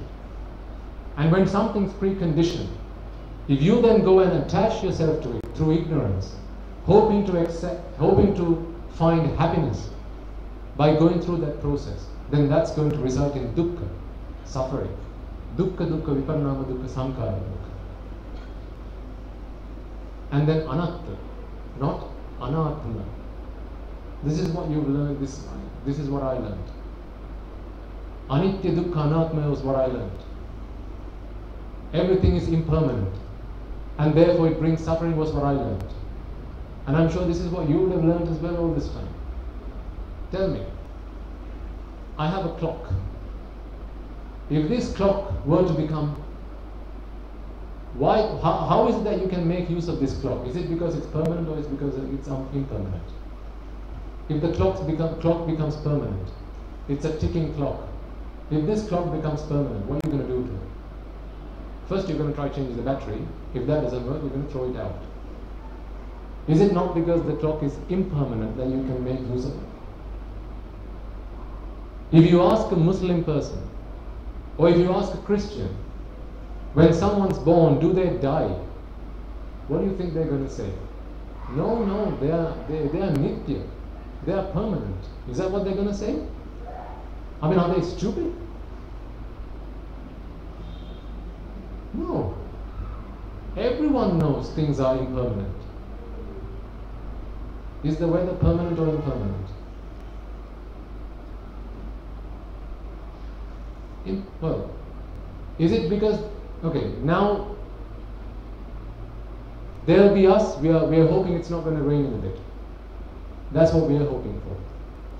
What about the farmer that's been looking for rain, that's been yearning for rain for the last few weeks? Is he going to be happy because it rains? Well, of course he's going to be happy because it rains. What about you guys? What about us? Well, that's going to disappoint us a little bit. Why? Because it's going to hamper us. It's not the fact that something's impermanent that results in suffering. So what is it then that results in suffering? Go through the Tripitaka and look at it.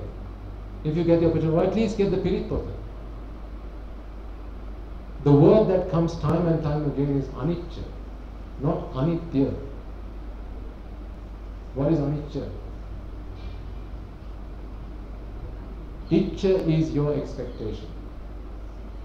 Iccha bhangatte. You will have heard this word. Iccha is your kamatta, what you like. When something happens that is against your like, against your wish, against your liking, that results in suffering. Every single time.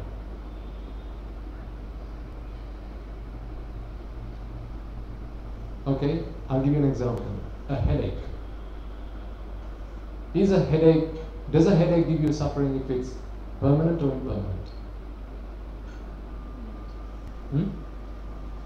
A headache gives you suffering if it's permanent. So how can you say then that impermanence is what brings you suffering? Thank God a headache is impermanent. Right? This is the problem. We've always been talking about a flawed doctrine. This is why we haven't been able to attain Nibbana. We're going about it the wrong way. The Buddha spent a lifetime trying to teach us the Dhamma. But over the course of the Dhamma and over the course of how the Dhamma got passed down, generation after generation, and various input from various people,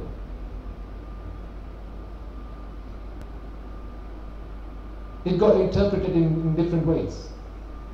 Anicca became anitya. And then people started to say, if something is anitya, then it brings you suffering. Cancer. Is cancer going to give you suffering is it going to give you suffering if it's permanent or impermanent? If it's permanent, then you'll have to say, if it's permanent, then it gives me suffering. So where's the impermanence gone now then? But if you use the terminology anicca, what is your liking? For you to have a headache or for you to not have a headache? For you to not have a headache. So what happens when you have a headache? Then that's going to bring you suffering. Let's go back to Jayaratna. Is it permanence or impermanence that brings him suffering? It's going to be permanence that brings him suffering. He can make a living because of impermanence. So he rejoices at the fact that people are impermanent. Life is impermanent. I tell you, go speak to a Muslim person, go speak to a Catholic person, anyone that's not a Buddhist, not even a nominal Buddhist, and ask him, do you not know that the world is impermanent? What do you think they're going to say? Of course we know that the world is not permanent, it's impermanent. So why do you think a Buddha has to come into this world and preach that? After So many eons of suffering, so many eons of trying to find the truth. You don't need a Buddha to tell you that. You know that things are impermanent. So what is this anicca that gives you suffering? Well, let's look at that. When I used to be a lay person, I had lots of material possessions. I had a car, I had a wife, I had a house, I had a watch, I had shoes, I had clothes. Everything that I attached myself to, I had to protect. I had to look after, take care of. The moment I bought my car and I signed that paperwork to say, yes, now it's mine, who becomes the caretaker? Up until that point, who's the caretaker? The shopkeeper. Now who's the caretaker? I'm the caretaker. I was relating an experience on our way here. The 31st night we went out for a sermon with 3 other monks in a car. Brand new car, this gentleman comes to the monastery in a brand new car. And we sit down in the car with the other monks. Now, if you've been to our monastery, you will know that the road to the monastery isn't that great. So they're still working on it. The road isn't that great yet. So if you've got a low vehicle, then you're going to, most likely, it's going to hit the rocks on the ground. So this guy, he's driving the car. We're in the car. He drives as he enters. As he moves out of the monastery. He drives an inch forward, and he's looking out. Is my car okay? Are there any rocks that might damage my wheels? I'll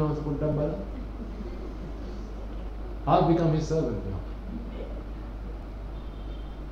Are there any branches that might damage my paintwork? He puts his foot on the accelerator and moves how far? Another inch.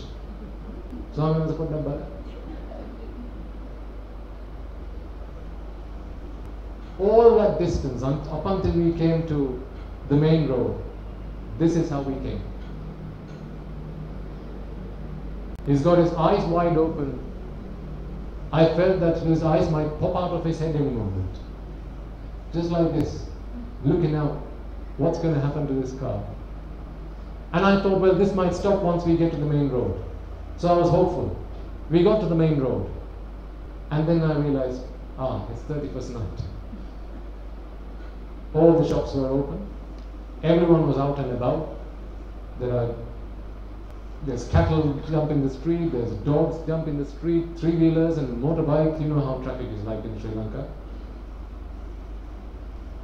Buses pulling up in front. Brand new car, right? So this guy was holding on to his steering wheel like this, watching out left and right and forward and looking through his rear view mirror. I could almost hear his heart pounding.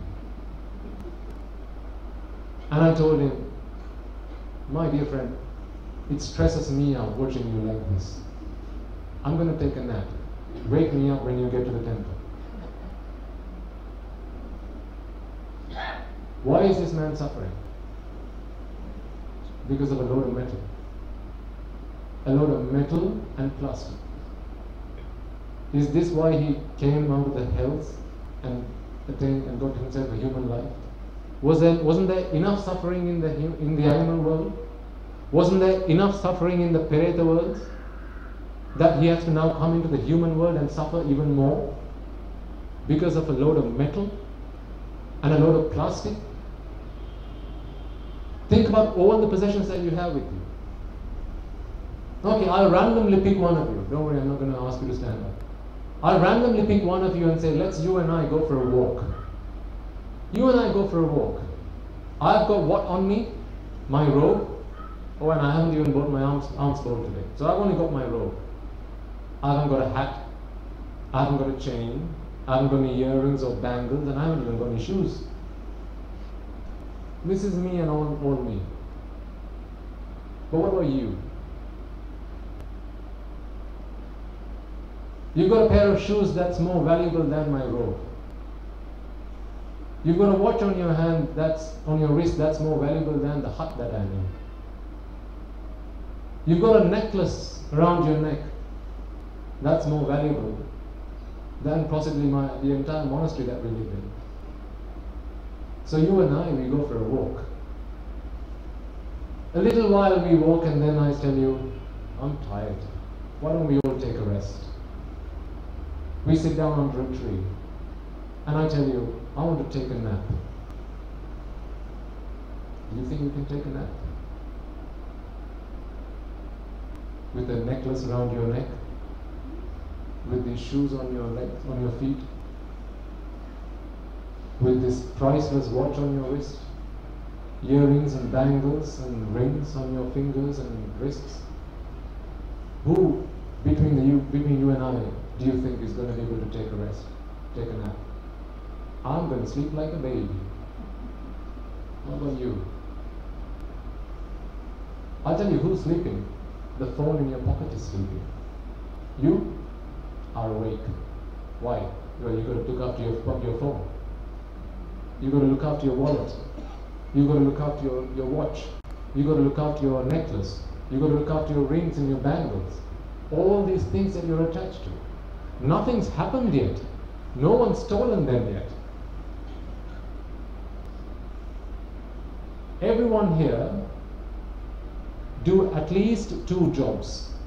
I guarantee you. At least 2. How do I know this?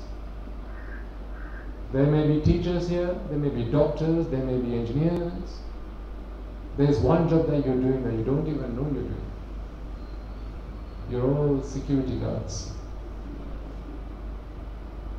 What are you guarding? The watch on your wrist. The necklace around your neck. The bangles on your arms. Tell me, the necklace around your neck. You think when you wear that you look beautiful. Who sees this beauty? Do you see this beauty? Or is it the person looking at you?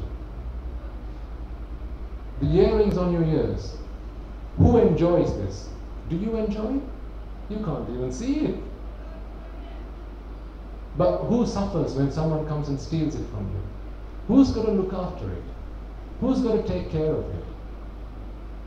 The person looking at you or the person who owns it, i.e. you? Why are you suffering for someone else's pleasure?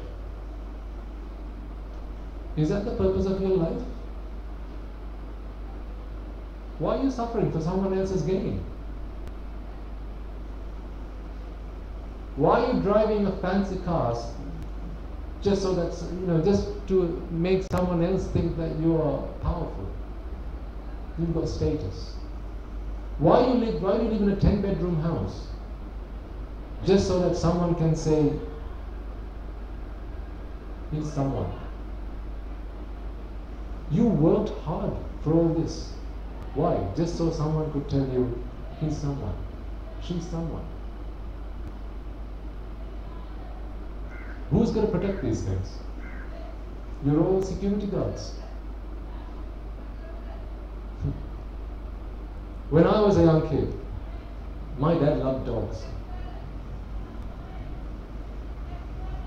Sometimes we had, actually I remember, some of my friends, what they used to do is they used to bring stray dogs and then they used to pet them at home, right? So now, I asked them, why do you bring dogs and why do you keep dogs? Well, back in those days, when in the time of your parents and parents of theirs, they used to keep dogs at home to protect the home, right? To protect the people that live at home. What do you do now? Does the dog look after you or do you look after the dog? So who's become the dog now?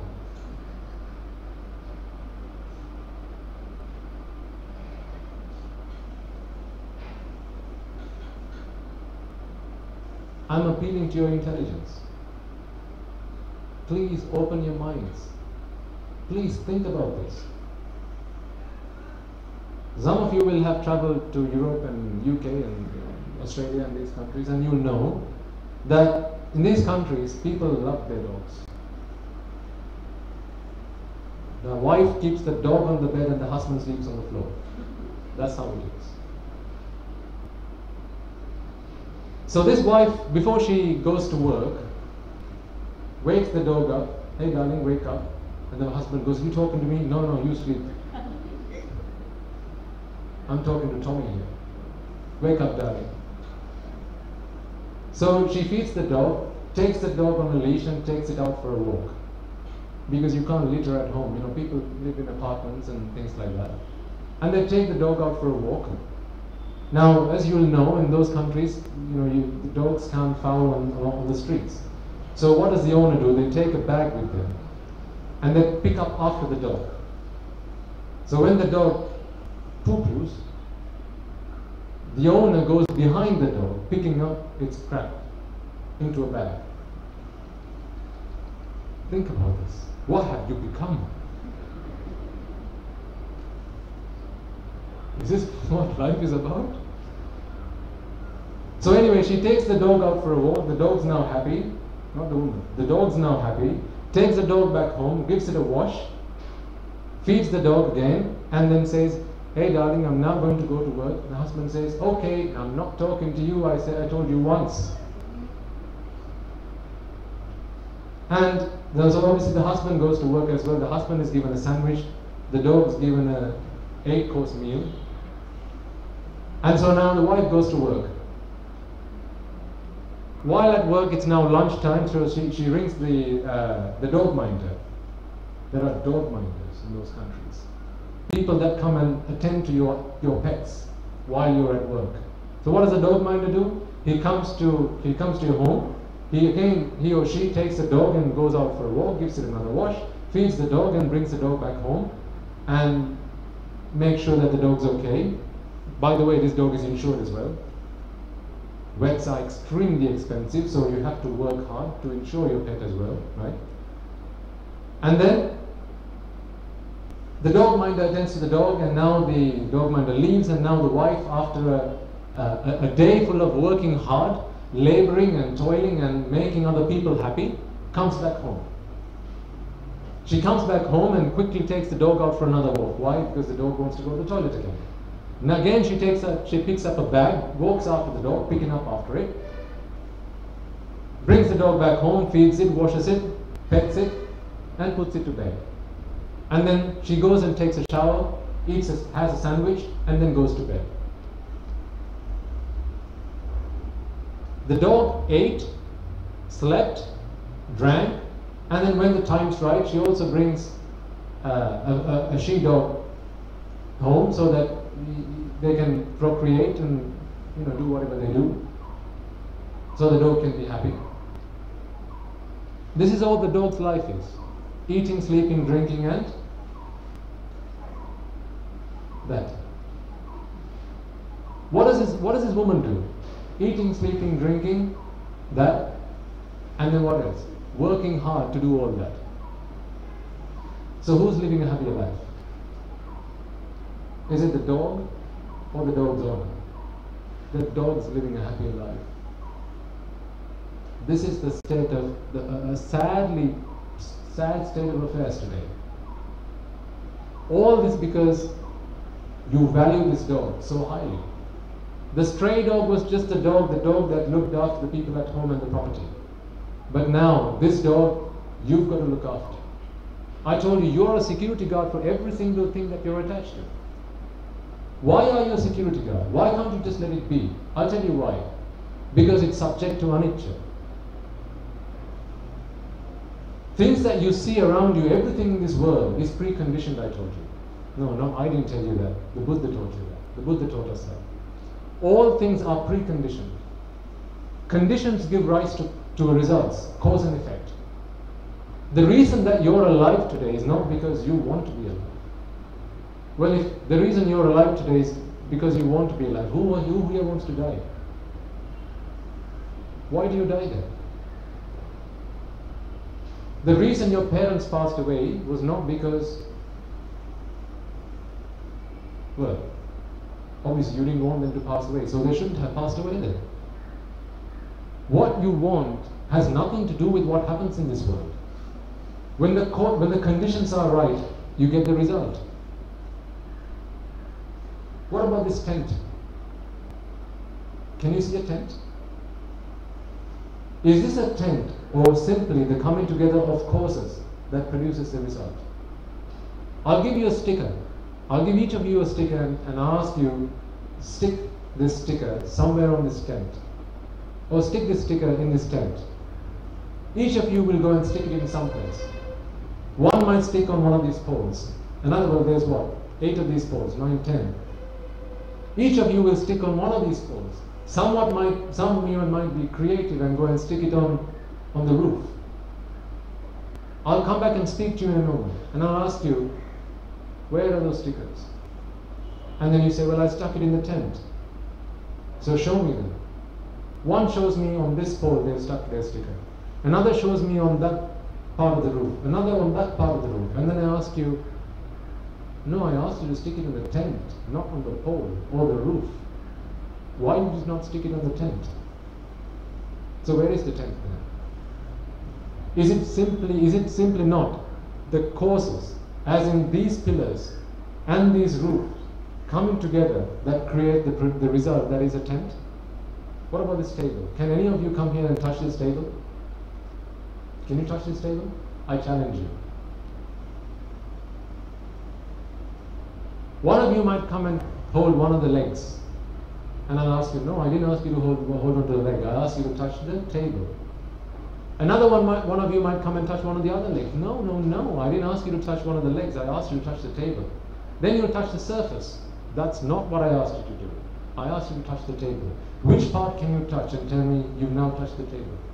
Is there any one part you can touch and tell me you've touched the table? No, why is that? The table is the result of conditions. For as long as these conditions, which are the 4 legs and the surface, are together, for as long as those conditions exist, the result that is a table exists. That's simply all it is. Well, what about your lives? I asked you, why do you think you're alive? Your heart's beating. It's supplying blood to your brains. Your lungs are breathing air. Your vital organs are functioning. Now, do you think you're alive because you like to be alive? Or are you alive simply because the causes for you to be alive are currently in play?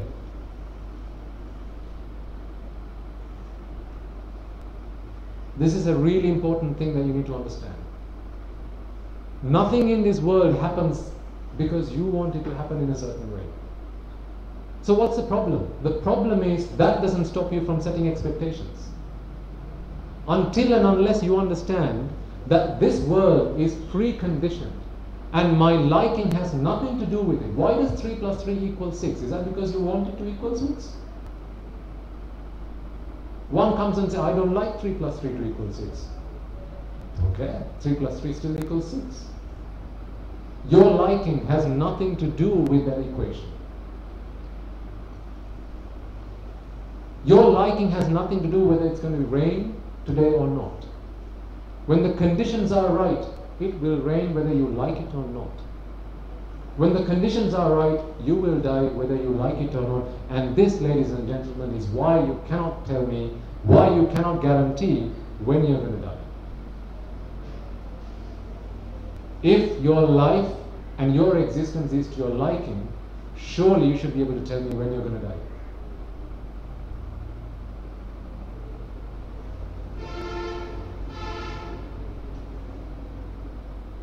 If that is the case, why do you get so surprised and so shocked when someone on the phone tells you, I'm sorry to tell you, so and so passed away?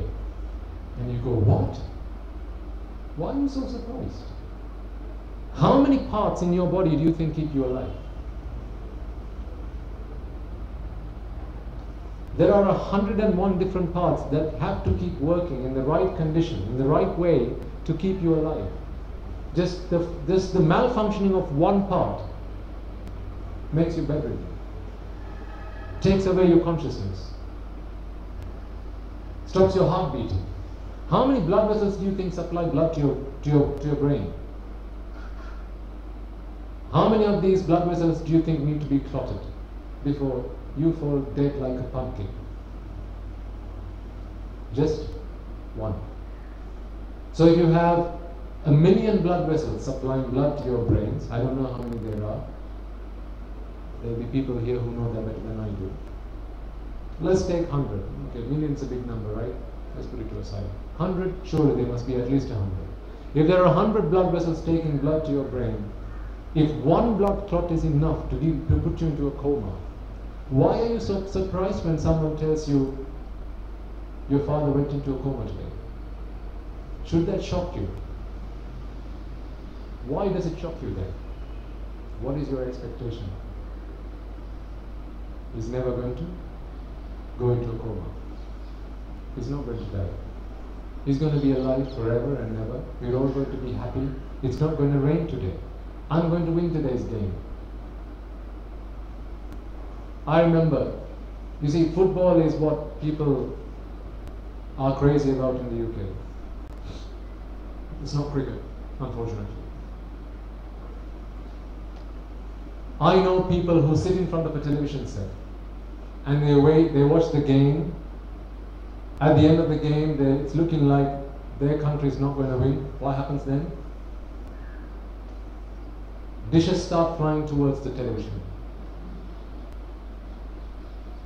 They pick the TV up and crash it on the floor. Why? Expectations are being unmet. Every time you are unhappy, it's because an expectation has not been met. The reason you are unhappy when it starts raining is because you don't want it to rain. Your expectation is that it's not going to rain. The reason that you're unhappy when it doesn't rain is because your expectation is that it should rain. The reason that you're unhappy when you turn up for work and your coffee is not laid out properly on your table is because that is your expectation.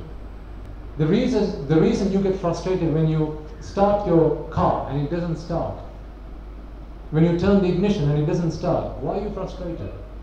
It's because of your expectation. How many reasons do you think need to line up in exactly the right way for your car to start when you turn the ignition?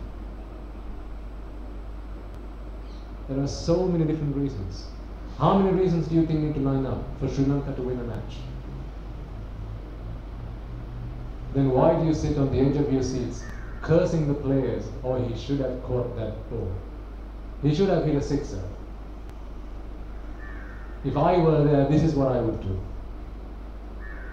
Aren't these the things that people say when they watch a match? You're sat in front of the television watching a match going, yes, Sri Lanka's going to win today. Is that what's really going to happen, or is that your expectation? Why are you disappointed when Sri Lanka doesn't win? That's your expectation, being disappointed. So then tell me, who is the architect of your disappointments? Who is the architect of your frustrations? Who has the key to your unhappiness? Is it me? Is it the person sitting next to you? If you're the Sri Lankan captain, is it the Indian captain that holds the key to your unhappiness? Who has the key to your unhappiness? It's with you. Why do you set expectations?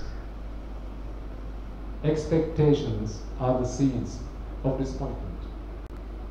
The moment you set an expectation, remember the reason setting an expectation is causing a problem is because this world is unanswered. As long as the conditions are right, you're going to get that result. You see, those people watching the match, they get so frustrated. But if you go to a bookie, right, this is a guy that bets Sri Lanka's going to win, I bet so much. India's going to win. Two countries playing the game. Now, if it's according to your liking, if it's your wish that one country has to win, well, which country has a larger population, India or Sri Lanka? India. Do you think Sri Lanka's ever going to win a match then? If it's the combined wish and expectation that is going to be the result, well then that match is not worth playing to begin with. You just need to ask which country has the bigger population. Larger population, okay, that country, here's the World Cup, now go away. You don't need to play that match. if it's your expectation that's going to happen. No, your expectation has nothing to do with what happens in this world. And yet that doesn't stop you from setting expectations. Why? Ignorance. Avidya. Ignorance continues to feed your mind. It continues to pollute your mind. And it tells you, no, set expectations. Next time it's going to work out. Parents make a child. This child comes out deformed. The child lives for 6 months and passes away. What do the parents do? Have another child. They cried day and night because of this child. They cried oceans full of tears because of this child. And yet, when that child passes away, what do? They have another child. Why? This time round, it's going to happen to my liking. Well, why did it happen the last time?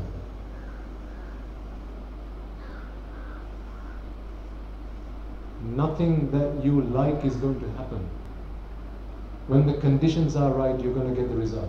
Now, I know there will be people here wondering, well, you say that, but I wanted to be a doctor, and therefore I became a doctor. Or I wanted to be a cricketer, and therefore I became a cricketer. I wanted to be a dancer, and therefore I became a dancer. How can you tell me that it's not what I want that I was able to create? You didn't become a doctor because you wanted to be a doctor. You became a doctor because you set in motion all the right conditions for you to become a doctor. I'll give you an example. Child, parent. Child wants to be a dancer, a musician.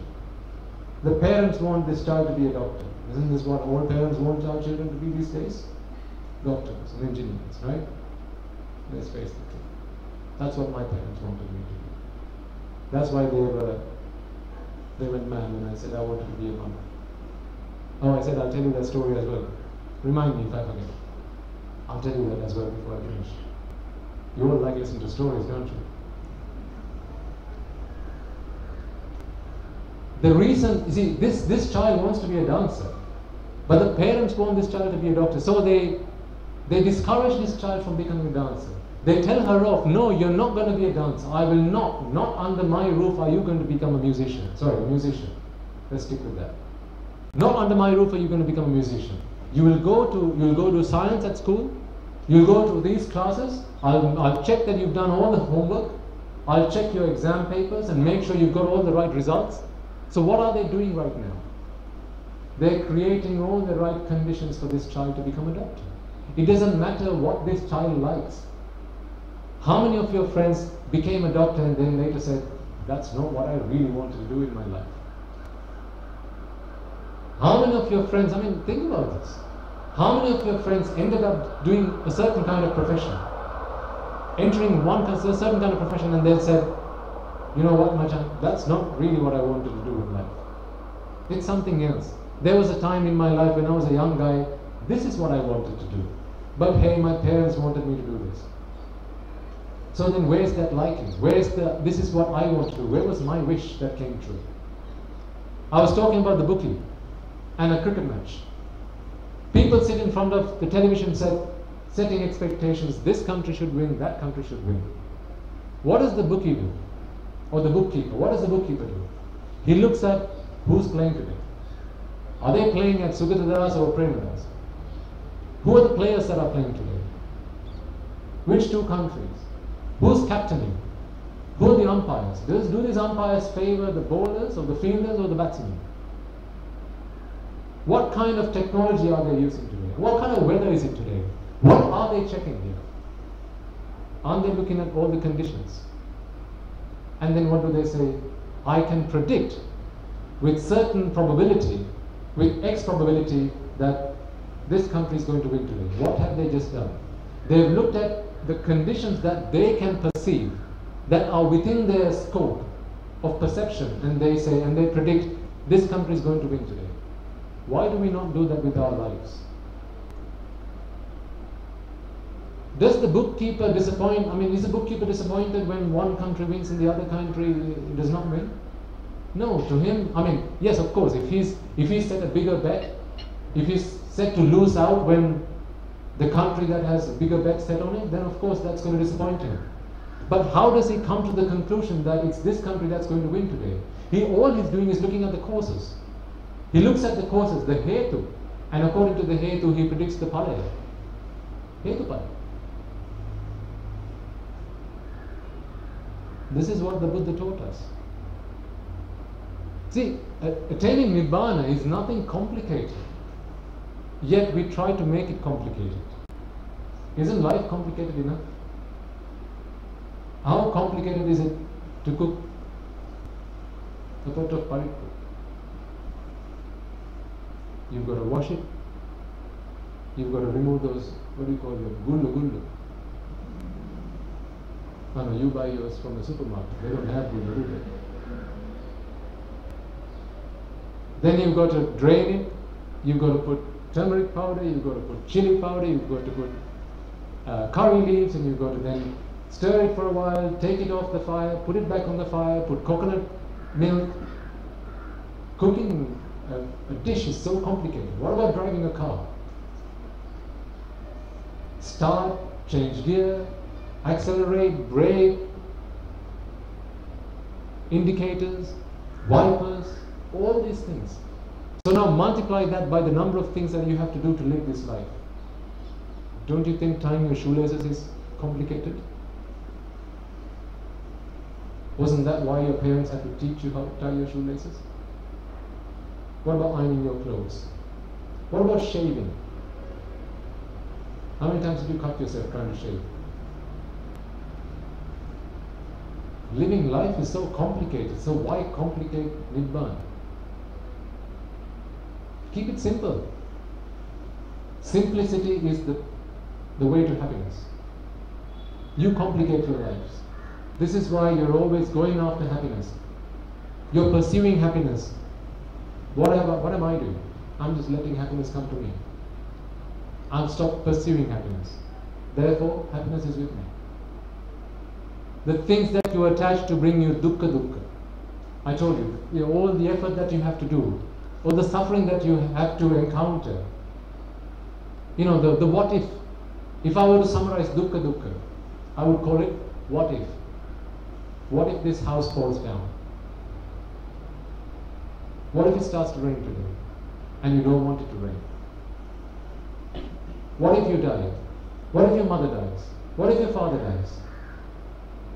What if this stops working? What if someone steals this? What if this breaks? What if that breaks? All the things that you are attached to, you have to take care of. You have to protect. Nothing's happened to it yet. And still you have to protect it. Look after it. Take care of it. This is why you're a protector for everything. This is why you're a security guard for all the things that you're looking after. That is dukkha. Then there's viparinama dukkha. Despite all the effort that you make, one day it's going to break. Which thing that you're attached to has not broken yet? Are you not going to break one day? Didn't your parents break down? What about your house? How many times do you need to paint it? Well, over a lifetime, if you use the best paint, then maybe once. But one day it's going to have to be painted again. One day the roof's going to start leaking, and then you're going to have to go and fix it. How many times do you have to take your car to the garage? If you own a car, once a day, every week, where are you? At the garage. I'm not at the garage. You'll never see me at the garage. Why? I don't have a car. I am not a security guard for any of these things. And so I don't need to do samkara. Samkara dukkha is all the things that you have to do to protect these things. Taking out insurance. I mean, think about this winnowing fan, right? If you were attached to this winnowing fan, and I placed it here, and if I told you that this winnowing fan is worth ₹1,000,000, you will not be able to listen to anything I say from here onwards. Why? All you can see is this is not steady. It's going to fall. What's going to happen to it then? That's only going to be a problem to you if you're attached to this.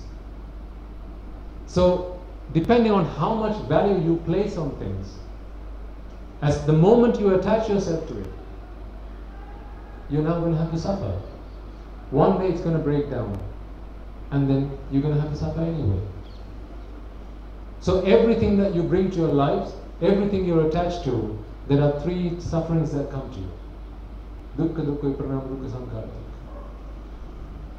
Let's compare you and me for a moment. Every day, this is what you do, and this is what you teach your kids to do. Earn more, acquire more, build more, buy more, have more.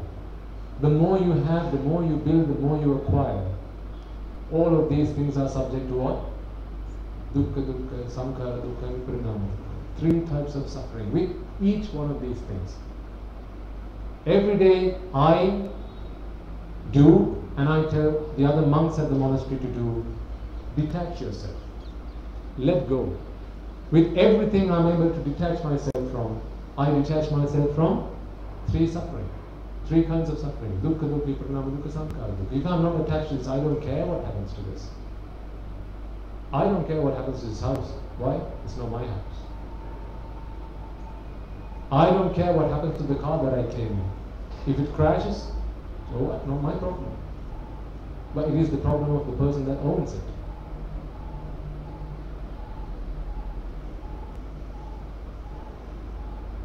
When I used to be married, I used to care who she spoke with, just in case. But now, I don't have that suffering. Why? I don't have a wife. What about you though?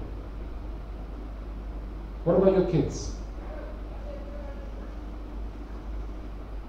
The kids that you have, the kids that you send to school, you're worried. Will they come back safe and sound? Think about the time when there was a war in this country. When bombs were going off here, there and everywhere. Could you send your kids to school without any fear and any worry? Weren't the mothers and the fathers who lived in that time, and that would be your parents and perhaps their parents, weren't they worried when they sent their children to school? And you switch on the television and there's a news alert, a bomb's gone off in a popular school in Colombo. What starts happening in their hearts? A fire ignites. Their hearts start pounding away. They're pulling on their hair, wondering what's happened to my child. They start ringing here and forth. If they've got a mobile phone, they start ringing the mobile. What if the kid doesn't answer the phone now? They start thinking the worst has happened. All this suffering, why? Because you're attached. Tanha jayati soko. Tanha jayati bhaya. So the more you detach yourself from things, the more you're able to let go, the less suffering you have after all. I was asked an excellent question by this gentleman on our way. How did you transform? How did you had all these things to your name, you had a successful life, you had a wife and all these things. What transformed your life? Nothing complicated. It's just realizing that all the things that I make an effort to bring closer to myself and attach myself to only leave me with suffering.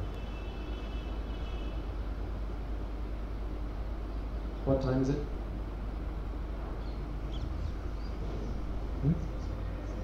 6? 6:05. What time did we start? 3. 3? So time to finish them, right? Time to wrap up. No, because I know there'll be people who have other plans and things like that. And, today's a day off, so you have your shovels and your bags ready, so you have to go digging. I don't want to deprive you of that pleasure. Go digging. Perhaps if we meet another day, because today I wanted to set a foundation. I didn't talk to you about Panchaskanda and Panchupadanaskanda. I didn't talk to you about Parityasamutpada. None of these things are complicated, by the way. Sunitala Sopakala Nivanda Kapingatana. They were 7 years of age when they attain the state of Sotapan. Why can't you? You have so much more experience. The reason that the Lord Buddha said you have to be at least 7 years of age is because you need that experience into which you can apply this doctrine. Unless you have that experience, which is exactly what you were saying on our way here. Unless you have that experience, you can't, otherwise it's just going to be, I told you so, okay, therefore I accept it. You can't attain Nibbana like that. You can't see the truth like that. You have to apply it into your lives. So therefore you need the experience. So perhaps if we meet another day, if I am alive, if you're alive, if the conditions are right, then it will happen. If not, today might be the last day we meet.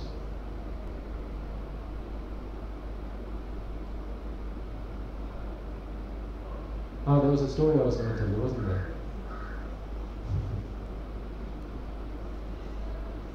When I wanted to ordain, I had to be prepared to speak to my parents because I knew they were going to ask me some tough questions. So I went prepared. I went and asked my mother a question. I said, Amma, I want to be a monk. She said, why? Like that. I said, before I answer that question, let me ask you another question. Mother, did you have me because you love me or you love yourself? I'll tell you what she said in Sinhala.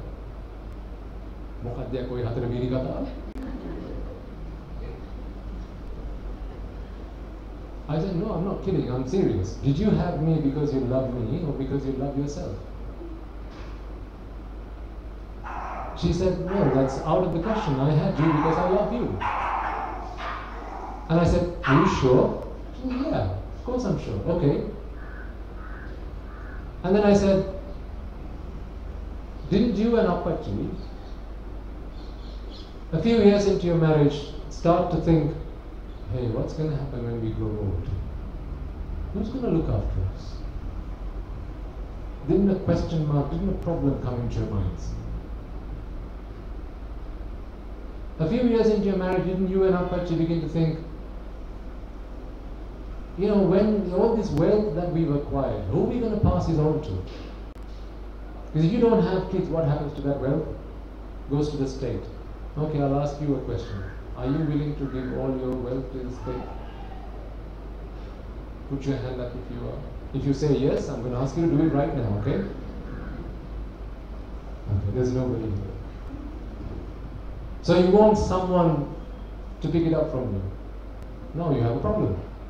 It's got to be someone that's related to you, ideally your kids.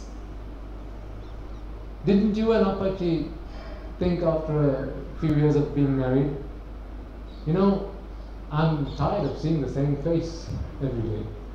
It wasn't like that when they were girlfriend and boyfriend. They always wanted to see each other. But after a few years, you're putting on a bit now, aren't you? Now they want to see a new face, want to do new things, want to do interesting new things. What if we had a little baby, a little kid? We could cuddle it. We could, see it play. That would make us all very happy. All these things. Oh, and one more. What about Appachi? Didn't he think to himself, who's going to take my name forward? Bandar, Mahindaratna, the De Silvas, the Ranatungas. You've got to have someone to take their name forward, so one day people can still talk about you. Wasn't that a problem that you and Appachi had? So she's speechless now. She's just staring at me like I'm a demon. And so I said, well, I think the reason you had me was because you had all these problems and you were looking for a solution to these problems. Because when you decided to have me, did you not at least for a moment think about all the pain that you endured up until this point in life when you decided to have me? The pain that you had to endure going to school, going to tuition classes, traveling on footboards in buses, traveling on trains, finding a job, doing that job, earning money, buying a house, buying a car, looking after your properties, getting into fights with your neighbors, keeping your friends and your brothers and sisters happy. What about all that pain that you have to endure? Okay, put all that to aside. What about all the times you fell ill? All the headaches you had? All the times you were bitten by mosquitoes? All the times people came and swore at you and shouted at you? Haven't people shouted at you? Haven't people sworn at you? And I asked my mother, well, Amma, don't you remember from the age you became, you entered adulthood? Every month, the pain that you had to endure? Well, what if you now bring a daughter into this world? Does she not have to go through the same pain? Weren't you prepared to let this child suffer all that pain to find solutions to your problems? Is that fair? Now tell me, did you have me because you love me or you love yourself? She's speechless. I sensed that she was becoming uncomfortable, and so I said, Ammi, that does not mean I hate you. Not one tiny bit. I can't tell you how grateful I am to you. It's because you brought me into this world. I have the opportunity to attain Nibbana, to be a good person, to do good things, to find liberation, to find emancipation. It's because you brought me into this world that today I can become a monk if I so choose to. But all the pain that I had to endure because I came into this world. You brought me into this world. But you could only bring me into this world because I was prepared to come into this world. Because I was a Manusa Gandhava for many eons, trying to find the right mother and father to come into this world. As if by luck, two good parents, come together and they bring me into this world. And now I have a precious life through which I can attain Nibbana. But I tell them, Mother, Appachi, I am determined that when I look back at my past and look at all the pain that I had to endure, all the times that I got hit, all the times that I got shouted at, scolded at, sworn at, all the times that people stole from me, all the pain that I had to endure to find a job, keep a job, fight, protect myself, all this pain I had to endure because I wanted to come into this world. I have determined that no matter which two parents in this world decide to bring a child into this world here again, hereafter, that child is not going to be me. And I can only do that if I become an Arahant. I can only do that if I practice this path, fulfill this path, and become an Arahant. And I also tell them, the Lord Buddha is my teacher. He teaches me that for all the things that my parents have done for me, even if I kept them on my shoulders and attended to them, fed them for 100 years, I can still not repay for what they have done for me.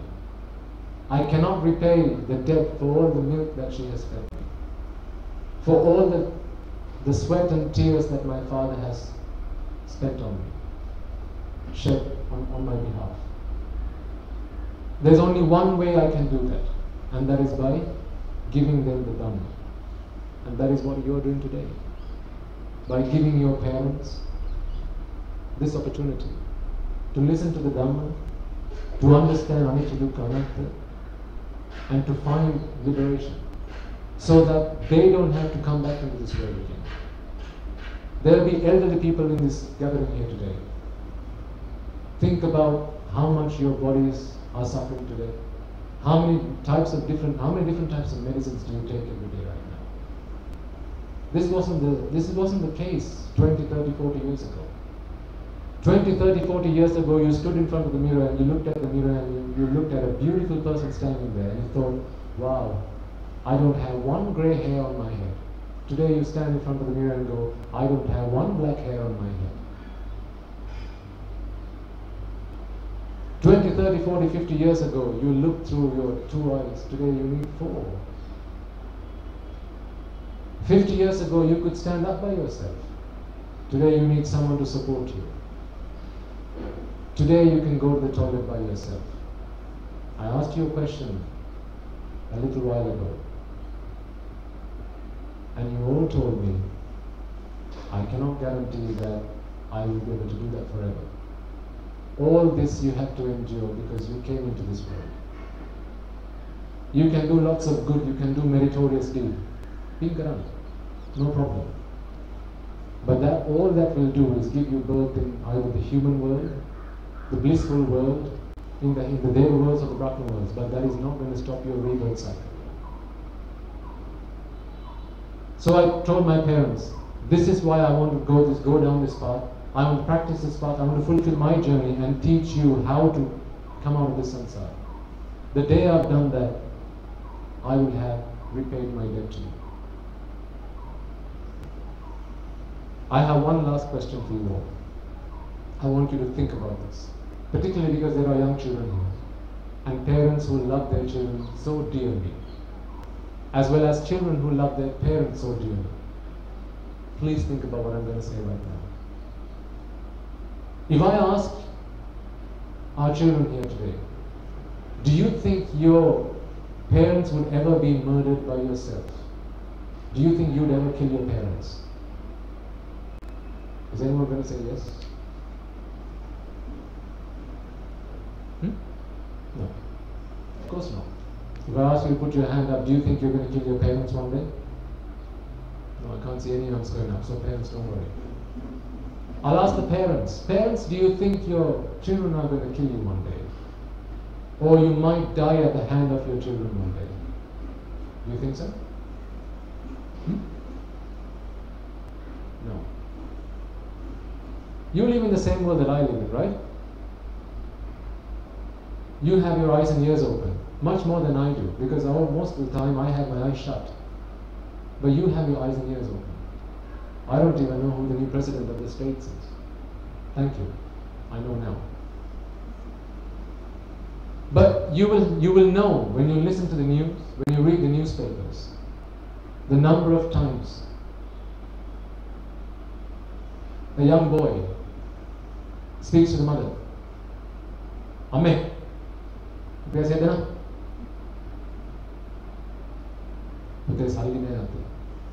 son, I don't have any money to give you. I asked you for money, give me my money right now. I don't have any money to give you. What? Takes a knife and stabs her until she falls dead. Where does this happen? In this country. You will have heard of children who speak to their father. Tate, Pansiya? No, Pansiya Diya. Son, I don't have any money to give you. What? I need this to buy my girlfriend a gift. I don't have any money to give you. I'm sorry, I'll give you tomorrow if I can. What? Takes a bottle, breaks it in half on the table, and stabs the father until he falls dead. Where does this happen? In this country. These kids go to the same school that your kids go to. These kids live in the same society that your kids live in. If I approached those kids one day before this event happened, and I asked them, children, do you think you're ever going to kill your parents? What do you think they're going to tell me? If I ask those parents, do you think you're ever going to die at the hands of your children? What do you think they're going to tell me? Well, I asked you the same question 5 minutes ago. And you gave me the same answer those kids gave me. The parents here gave me the same answer those parents gave me. What makes you think your kids are so different? Shastra Mahanse gives only one guarantee, that you are not going to die in the hands of your kids, or you're not going to die because of your kids. Shastra Mahanse only gives one guarantee, that you are not going to kill your mother and father. What is that guarantee called? Sotapanna. And you know, if you commit that crime, what's going to happen to you in the next birth? This is why it's called a heinous crime. Anantariya papakarma. Not even a Buddha can come and save you after you committed that crime. Not even a Samma Sambuddha can save you. If your children have not become Sotapanna yet, what do you think is the most important thing you have to do right now?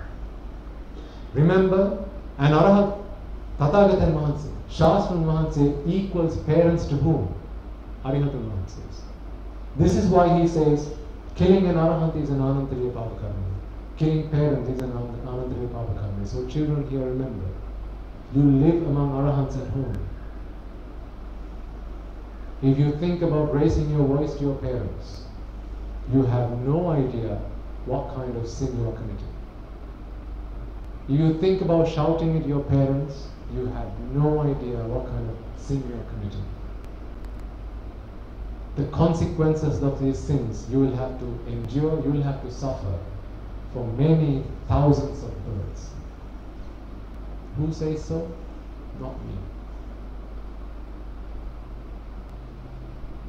Don't believe me. Please don't believe me.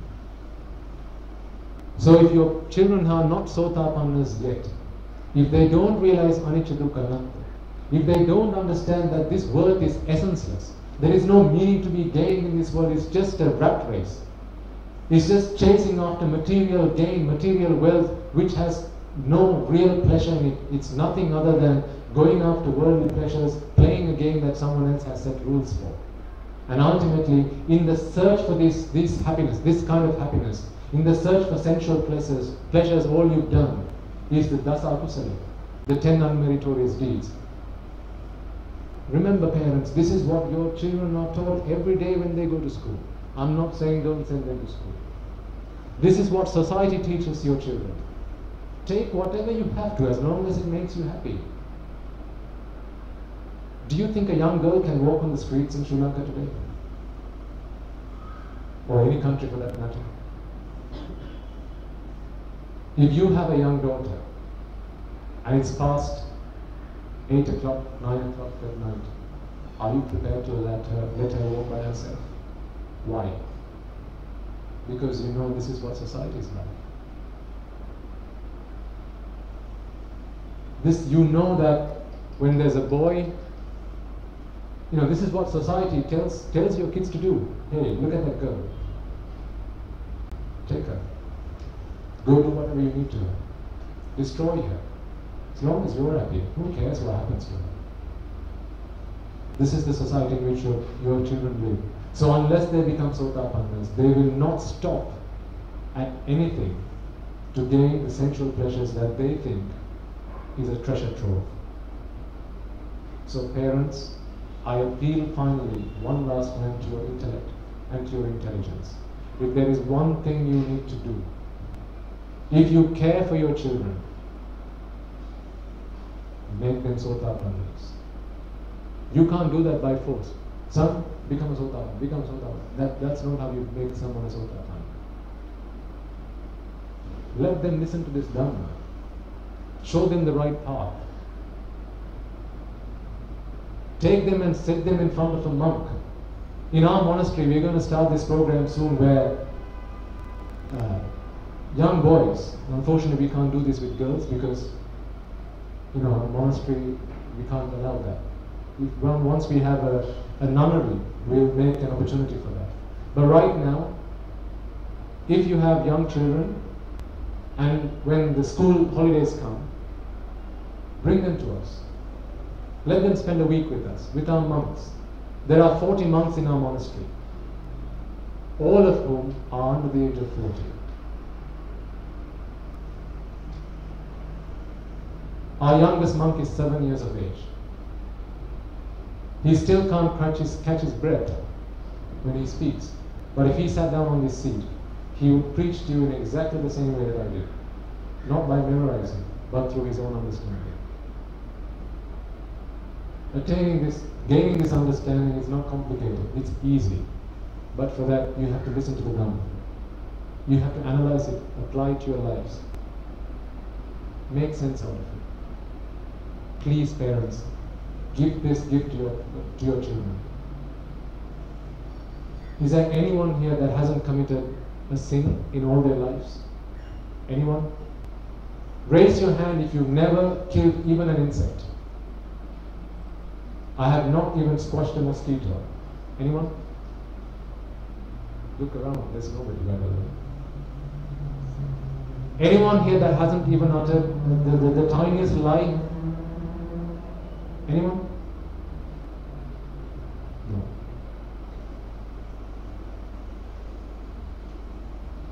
Where does the Buddha say that when you, at the moment of your death, if you are reminded of a sin that you've done, you're going to go to heaven? Where does the Buddha say that? He doesn't say that. If you are reminded of a sin that you've done at the moment of your death, where does he say you go to? The hells. Now, if no one here is completely clean, if every one of you has committed sins, and I'm not even going to ask about the other sins because you're going to be embarrassed. I'm not going to ask how many of you have broken Kama Sumit because you're going to be embarrassed. You can't put your hand up. Why? Because then you'll be lying to me as well. Therefore, I'm not going to ask you the question. By the way, I'm not having a go against you. Remember, I told you, I haven't come all this way to come and insult you. Please don't take it that way. I have nothing to gain by insulting you. I don't want anything from you. All I am doing is giving you the gift of Dhamma that my Shastra Mahansa gave me. He did this for me. He suffered so much, endlessly for me. This is why I will do whatever it takes to give that Dhamma to at least one more person. So if none of you here have not abstained from the 10 unwholesome deeds in your life, then how can you tell me that at the moment of your death you won't be reminded of one of those? If there's the risk then that your child might go into the hells, if there's a risk that your child might become a cow when he dies, that your child might become a pereka when he dies, well, don't work so hard to bring your kids up. On your way home, just push your kid into a pit somewhere. Why? Because he's going to go into a pit anyway when he's born the next birth.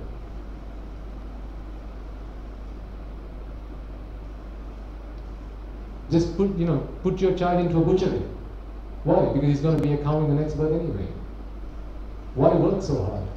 Bring him up, then die, and then go to be a cow and then go into a butchery. Might as well do it now. Either do that or give them the Dhamma. Help them become Sotapannis. That is the only way to find true happiness in this world. Okay.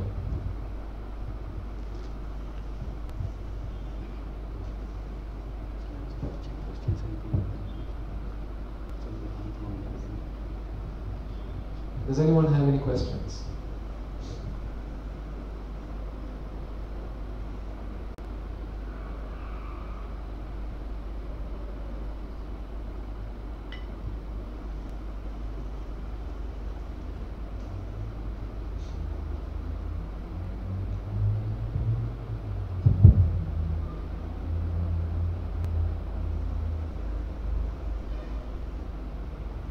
Either you've all understood everything or you've understood nothing.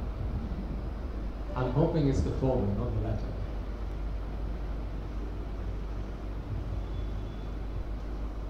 While we wait for a question, if there is one, by the way, please feel under no obligation to ask any questions. You don't have to. I've got nothing against that. There is one thing I want to tell you before we conclude, and that is what I told you at the beginning. You've seen me today, forget me when I leave here. What's my name? Is that of any importance? Are you going to attain Nibbana if you know my name? Are you going to attain Nibbana if you have a picture of me on your in your bedrooms? When Angulimala saw the Buddha, what did he come running to the Buddha with? A flower garland? No, he came brandishing a sword. He saw the Buddha and he said what? Stop, you bald-headed monk. I'm going to chop your head off and then I'm going to take your thumb. Stop running, is what he said. Navatiyam mudumahana. That is what he said. He was looking at the Buddha. He saw the Buddha's figure. So it wasn't the Buddha that dociled this character. It wasn't the Buddha. What was it then? The Dhamma. It's when the Buddha preached the Dhamma that Angulimala fell onto his knees. What I've been preaching to you today, what I've been talking to you about today is not my creation. I am not the master. Please remember that. I am nobody. If anybody asks, I don't have a name. You haven't seen me before and you won't see me again. You have a teacher. Take his Dhamma. And parents, please teach about Venerable Sariputta to your children. The heroes of today's children are Supermans and Batmans, Shah Rukh Khans and whoever. Why make a hero out of someone who is imperfect? Why make a hero out of someone who is going to die, who is subject to death, who is subject to decay, and who is subject to suffering? If you make a hero, if you want to become successful, you make a hero out of someone who is successful. If you want to be happy, make a hero out of someone who has found absolute happiness. Someone who has found absolute happiness is called whom? An Arahant. There are plenty of Arahants that your children can make heroes out of. My wish is that one day every young child, every young boy in this country will have a picture of Venerable Sariputta on their walls. Will have a picture of Venerable Moggallana on their walls. Will have a picture of Venerable Mahakashika on their walls. All the young girls in this country will have a picture of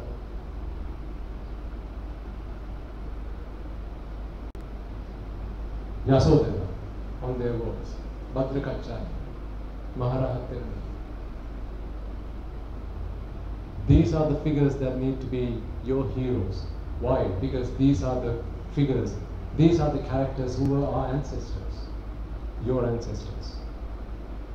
Remember, you were not the product of a king mating with a woman. You were not the product of a lineage of an animal mating with a woman. That's what people told you to believe. You are not Sinhalayas. You are Sihalayas. Siha is Shrestha, great. Singha is a Tirisa. Would you like to say that your father is an animal? That you descend from a lineage of animals? Is that what you like to say? Is that what you like to think? ඔබ සීහ හැලියෝ පින්තුන් සිංහලෙන් සීහ හැලියෝ ශ්‍රේෂ්ඨ හැලියෝ ශ්‍රේෂ්ඨ හැලියෝ උනේ අරිහතුන් වහන්සේලා ඔබ සියලු දෙනාට මේ පරම්පරාව පටන් ගත්තා. එන අරිහතුන් වහන්සේලා ඔබ සියලු දෙනාගේ වීර වෙන්න.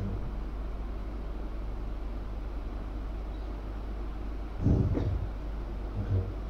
I think we'll conclude there then. Before we conclude, it is our duty to transfer merits to all those that we invited, as well as all those that made this event a success. And so, I want you all to pay attention for one moment, just a few moments, to this event that we're going to be doing right now. It will take only a few minutes, but it is as useful and as important as having listened to this sermon. In all our time in samsara, we have come past lots of people, lots of beings, people who helped us, people who we have done disservice to, who we have harmed, abused, hurted. And this is because we only had the association of immoral people, asatpurusha. So in that time in samsara, we have been very cruel, very ungrateful to these beings. So today, when we've had this opportunity to listen to the Buddha's Dhamma, we've had an opportunity to offer food. I think before or after this sermon, I think there's a meal that has been prepared or will be prepared. Remember, today if you're offering a meal, you're not offering a meal to Puthagjanas. This is what you've always been doing. Ashrutava Puthagjana is what Tathagata Maharaj said. If you haven't heard the Buddha's Dhamma, then you are a Puthagjana. So don't go telling people you're a Puthagjana from today. If you have listened to this Dhamma, if you paid attention, if you've understood that attaining Nibbana is the only salvation that you have, then at least you are now inclined to finding that happiness. So you are no longer Puthagjana. At least you are on the path to becoming a Sotapanna. So therefore, let us transfer the merits that we have all acquired today in preaching this sermon and listening to this sermon to all the devas, the brahmas, the spirits and the demons, as well as the dead that we invited to come and listen to this sermon today. May they all rejoice in this Dhamma, may they all rejoice in the merits that we have all acquired today. If any of those beings have been born in the woeful plane, may they rejoice in these merits and be born in the blissful plane. May they abstain from the unwholesome deeds, may they only practice the wholesome deeds, and may they all attain the supreme bliss of Nibbana. May all those people that helped organize this event, be those your friends, your families, your fathers, your uncles, cousins, anyone that helped, supported, made this event a success, may they all transfer, may they all accept these merits, may they all rejoice in these merits. And may anyone that helped make this technology available, these microphones, these lights, these fans, anything, literally anything that has helped you listen to this sermon in peace and in comfort, may any of those beings, anyone that is able to rejoice in these merits, accept these merits. May any of those beings being born in the woeful planes be able to rejoice in these merits and be born in the blissful planes. May they abstain from the 10 unwholesome deeds, may they rejoice in the wholesome deeds, and may they attain the supreme bliss of Nibbana. And finally, may all of us realize what an extremely fortunate occurrence it is that we have all been born as human beings. May we all realize that the advent of Samma Sambuddha is the most rare event and occasion that we have all had the opportunity to experience. We've all had this, we all have today the Shana Sampatti, and we all have today the Buddha's Dhamma. Having found these extremely rare gems, may we all find the opportunity to achieve the supreme bliss of Nibbana in this birth itself. Siddhartha Samma Sambuddha.